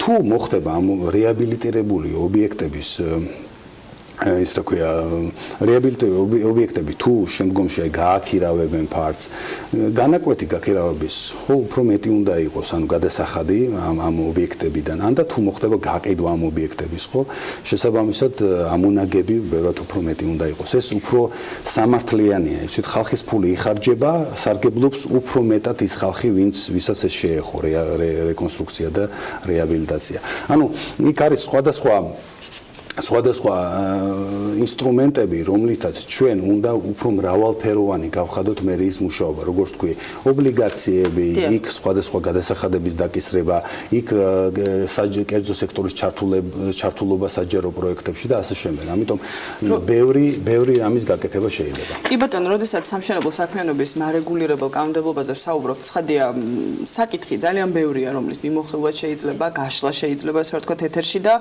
რასაკვირველია ამას ჩვენ ერთი ეთერით ყველა საკითხს ვერ მოვიცავთ აღნიშნული კანონმდებლობის, თუმცა ძალიან დიდი მადლობა მინდა გითხრათ იმისთვის, რომ დღესაც დაგვითქმეთ თქვენი დრო დილიდან და ვისაუბრეთ, დააფიქსირეთ თქვენი მოსაზრება თუნდაც საერთაშორისო პრაქტიკასთან და მის საქართველოს კანონმდებლობასთან შესაბამისობაში, რამდენად რელევანტურია, რომ ვიხელმძღვანელოთ გარკვეული ასპექტებით საერთაშორისო კანონმდებლობიდან. ძალიან დიდი მადლობა კიდევ ერთხელ ბატონო ალეკო იმისთვის, რომ ვიყავით ჩვენთან ერთად და ვსაუბრობდით სამშენებლო კოდექსზე. მე მაყურებელს შევახსენებ, რომ დღეს საქმის კურსში ჩვენ მაყურებელს შევთავაზებთ პარლამენტის დარგობრივი ეკონომიკის და ეკონომიკური პოლიტიკის კომიტეტის განხილვას და მოსაზრებებს აღნიშნულ სამშენებლო კოდექსის პროექტთან დაკავშირებით, ასე რომ აუცილებლად უნდა დაელოდოთ 3 საათს იმისათვის, რომ მოისმინოთ კომიტეტის პოზიცია აღნიშნულ საკითხთან დაკავშირებით. ბევრი საინტერესო გელოდება დღეს PM-ის გადაცემებში. ახლა კი დრო არის, რომ რათია ჩაფიჩაძესთან გადავინაცვლოთ. ჯორჯია როუთერენ ფაუერი დედაქალაქის ურბანული განვითარებისათვის კიდევ ერთ მნიშვნელოვან პროექტს ახორციელებს. კომპანია ამჯერად დაბახმელეს და წაკვისის მიმართულებით წყალსადენის ახალ სისტემას აწყობს. პროექტის საერთო ბიუჯეტი 10 მილიონი ლარია. თათია გვიერთდება თემის დეტალებით პირდაპირ ეთერში. თათია დილა მშვიდობის. დილა მშვიდობის ანა, დიახ, როგორც ჩვენ უკვე ახსენე, კომპანია ჯორჯია ნოთერენ ფაუერი თბილისის ზედა ზონებში ახალი წყალმომარაგების სისტემას აწყობს. სამუშაოების შედეგად წყალმომარაგება გაუმჯობესდება როგორც შინდისის, წავკისის და ტაბახმალას რაიონის მოსახლეობას, ასევე სამუშაოების შემდგომ 24 საათიანი წყალმომარაგებით ისარგებლებს კრწანისის რაიონში მდებარე პრიმერა გოლფის მოედანიც. სამუშაოების ფარგლებში დაგეგმილია 7 კილომეტრზე მეტი წყალმომარაგების ქსელის ახლის შეცვლა და საჯამურად ინვესტიცია, რომელსაც კომპანია განახორციელებს, იქნება 10 მილიონი ლარი. დღეს ადგილზე სამუშაოები დაათვალიერეს კომპანიის წარმომადგენლებმა, აქ იმყოფება გენერალური დირექტორი გიორგი ცხადაძე, ასევე მენეჯმენტის სხვა წარმომადგენლები და ჩემთან ერთადაც იმყოფება კომპანიის ოპერაციების მართვის დირექტორი მამუკა კიკალიშვილი. კიდევ ერთხელ მოგესალმებით ბატონო მამუკა. საკმაოდ მასშტაბური პროექტი დაიწყეთ 10 მილიონი ჯამური ინვესტიციით. რა კეთდება და როდის დასრულდება სამუშაოები? პირველ რიგში მივესალმები სტუდიაში გიორგის, ანას, ასევე მინდა თქვენ მაყურებელს მივესალმო. თბილისის მოსახლეობისთვის მის ხარისხის გასაუმჯობესებლად ერთ-ერთი ყველაზე გრანდიოზული პროექტი დავიწყეთ და ეს არის ერთ-ერთი ძალიან მასშტაბური პროექტი. კომპანია მთლიანად აი ამ პროექტში 10 მილიონი ლარის ინვესტიციის განხორციელებას აპირებს. სამუშაოები დასრულდება მაისის ბოლოსთვის. აქ კეთდება დაახლოებით 7 კილომეტრიანი ხაზი, ეს არის უახლესი ტექნოლოგიების ხაზი, მთლიანად იქნება ავტომატიზირებული ამ რელიეფიდან გამომდინარე, რთული რელიეფია, როგორც ხედავთ და ეს ავტომატიზაცია მთლიანად იქნება იმის საწინდარი, რომ 24 საათიანი გარანტირებული წყალმომარაგების პირობების შექმნა ამ ქსელმა. ასევე პარალელურად მიმდინარეობს 2-5000 მეტრკუბიანი მოცულობის რეზერვუარის მშენებლობა და ასევე პარალელურად მიმდინარეობს 2.5 მეგავატიანი სატუმბო სადგურის ასევე ავტომატიზირებული სადგურის მშენებლობა. თქვენი სამუშაოების მასშტაბი არ მაძლევს იმის საშუალებას, რომ ვიფიქრო ეს ერთადერთი პროექტია და აღარ გაგრძელდება, ამიტომ რომ გითხრათ საომავლო გეგმები, რომელი იქნება, რომელი უბნის წყალმომარაგება გაუმჯობესდება საომავლოდ. დიახ, ჩვენ პარალელურად როგორც იცით, ასევე მასშტაბური პროექტები გვაქვს, ეს არის ბეთანია კვესეთის პროექტი, კაკლების პროექტი, ასევე 2018-19 წლებში ჩვენ თლიანად ანალოგიური პროექტებში ვაპირებთ, რომ დაახლოებით 200 მილიონი ლარის ინვესტიცია განახორციელოთ თლიანი ინფრასტრუქტურის გაუმჯობესებისთვის. დიდი მადლობა. როგორც უკვე მოისმინეთ, სამუშაოები ტერიტორიაზე უკვე დაწყებულია, მისი დასრულება მაისის ბოლოს, ივნისის დასაწყისში იგეგმება და კომპანია ჯამურად სამუშაოების შედეგად 10 მილიონი ლარის ინვესტიციას განახორციელებს. მადლობა თათია ჩაფიჩაძეს და არცნობრივია რომ GP-ის არც ერთი ნაბიჯი არ გამორჩება არც მომავალში. საქმიანი დილის მიწურულს კი ახლა დოლარის რომ შოთაზე უთმოთ ეთერი და გასული კვირის სავალუტო მიმოხილვა გაგვაცნოს და მოვისმინოთ შესაბამისად შოთა დილამშვიდობის. დილამშვიდობის კვირის სავალუტო მიმოხილვა დავიწყოთ ეკონომიკური ანგარიშებით, რომელთა გამოსვლაც გასულ ორშაბათს დაგიანონსეთ და რომელთა შედეგებიც ისევე როგორც გავლენა სავალუტო ბაზარზე უკვე ვიცით. მაგრამ ყველაზე მნიშვნელოვანი ალბათ ამერიკის ინდუსტრიული წარმოების ანგარიში, რომელიც პარასხევს გამოვიდა. ანგარიშის თანახმად თებერვლის თვეში გაზრდილია მომპოვებლებისა და ქარხნების წარმოებლურობა. კიდევ ერთი გამოსული ანგარიში მარტის სამხმარებლო კმაყოფილების ინდექსი იყო, რომელიც ასევე გაზრდილია. ამ ორმა ანგარიშმა გადაწონა ამერიკის საბინადრო სექტორის არც თუ პოზიტიური მაჩვენებლები, რომლის თანახმადაც გასულ თვეში სექტორი მოსალოდნელზე მეტადაა შემცირებული. საბოლოო ჯამში ეს ანგარიშები საკმაო საფუძველს აძლევს ფედერალურ სარეზერვო ბანკს, რომ აამაღლოს რეფინანსირების განაკვეთები უკვე ამ კვირაში დაგეგმილ შეხვედრაზევე, რაც დოლარს ბუნებრივია გააძვირებს. სავალუტო ბაზრის მოთამაშეები მოელიან, რომ ფედი პუნქტის მეოთხედით გაზრდის განაკვეთს, ორდღიანი თათბირი წესით 4 შაბათს უნდა დასრულდეს და სავალუტო ინვესტორები წლის განმავლობაში მონეტარული პოლიტიკის გამკაცრების სიგნალებს მოელიან. ანგარიშების გამოსვლის შემდეგ დოლარის ინდექსი, რომელიც მის ძალას ომავს 6 ძირითადი ვალუტის მიმართ, პროცენტის მე-6-ით გაიზარდა. წინა კვირასთან შედარებით უშუალოდ ვალუტებზე რომ გადავიდეთ, ევროს მიმართ ოდნავ გაიაფთა დოლარი და 1 ევროს ფასი, უпростоრეთ ევრო გაიაფთა დოლარის მიმართ და 1 ევროს ფასი თითქმის დოლარსა და 23 ცენტს ჩამოუვარდება ოდნავ. სამაგიეროდ დოლარი გაიაფებულია იაპონური იენის მიმართ, ახლა 1 დოლარის ფასი 106 იენს შეადგენს, თუმცა კვირის განმავლობაში 105.9-ზეც იყო ჩამოსული. საბოლოო ჯამში კი კვირა დაახლოებით 1%-ის დანაკლისით დაიხურა. გირვანქა სტერლინგისა და დოლარის სავალუტო წყვილი თითქმის უცვლელია. პარასკევის ვაჭრობის დახურვისას 1 გირვანქა სტერლინგის ფასი დოლარსა და 39.9 ცენტს აღწევდა.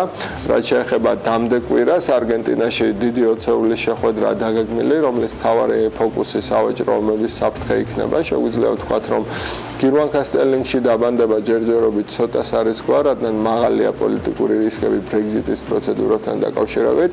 ალბათ მეტი რამ გაირკვევა ევროკავშირის სამიტისა და ინგლისის ეროვნული ბანკის სამომავლო პოლიტიკის დამაზუსტებელი თათბირის შემდეგ ინვესტორთა ყურადღების ქვეშ აგრეთვე მოექცევა ევროზონის კერძო სექტორის მონაცემები. შესაბამისი ანგარიში მიმდინარე კვირაში გამოდის და ალბათ ეს ანგარიში ნაწილობრივ პასუხს გასცემს სპეკულაციებს იმის თაობაზე, თუ როდის დაიწყებს ევროპის ცენტრალური ბანკი მონეტარული სტიმულირების პროგრამის შეკვეცას. ამ და სხვა ანგარიშის შედეგებს უკვე მომავალ კვირაში მოგახსენებთ, მანამდე კი წარმატებებს გისურვებთ როგორც სავალუტო ბირჟებზე, ისე სხვა ცხოვრებისეულ რუტინებში. ამით საქმიანი დილა ხვალამდე სავალუტო ბირჟების მიმოხილვა მომდევნო ორშაბათამდე გემშვიდობებათ. ანა. ბედნიერ დღეს უსურვებ ყველას შოთასთან ერთად და ალბათ ქალების ნარატივს ზუსტად 11-ზე გვანცა ლაღეთის ეთერი დაიწყება.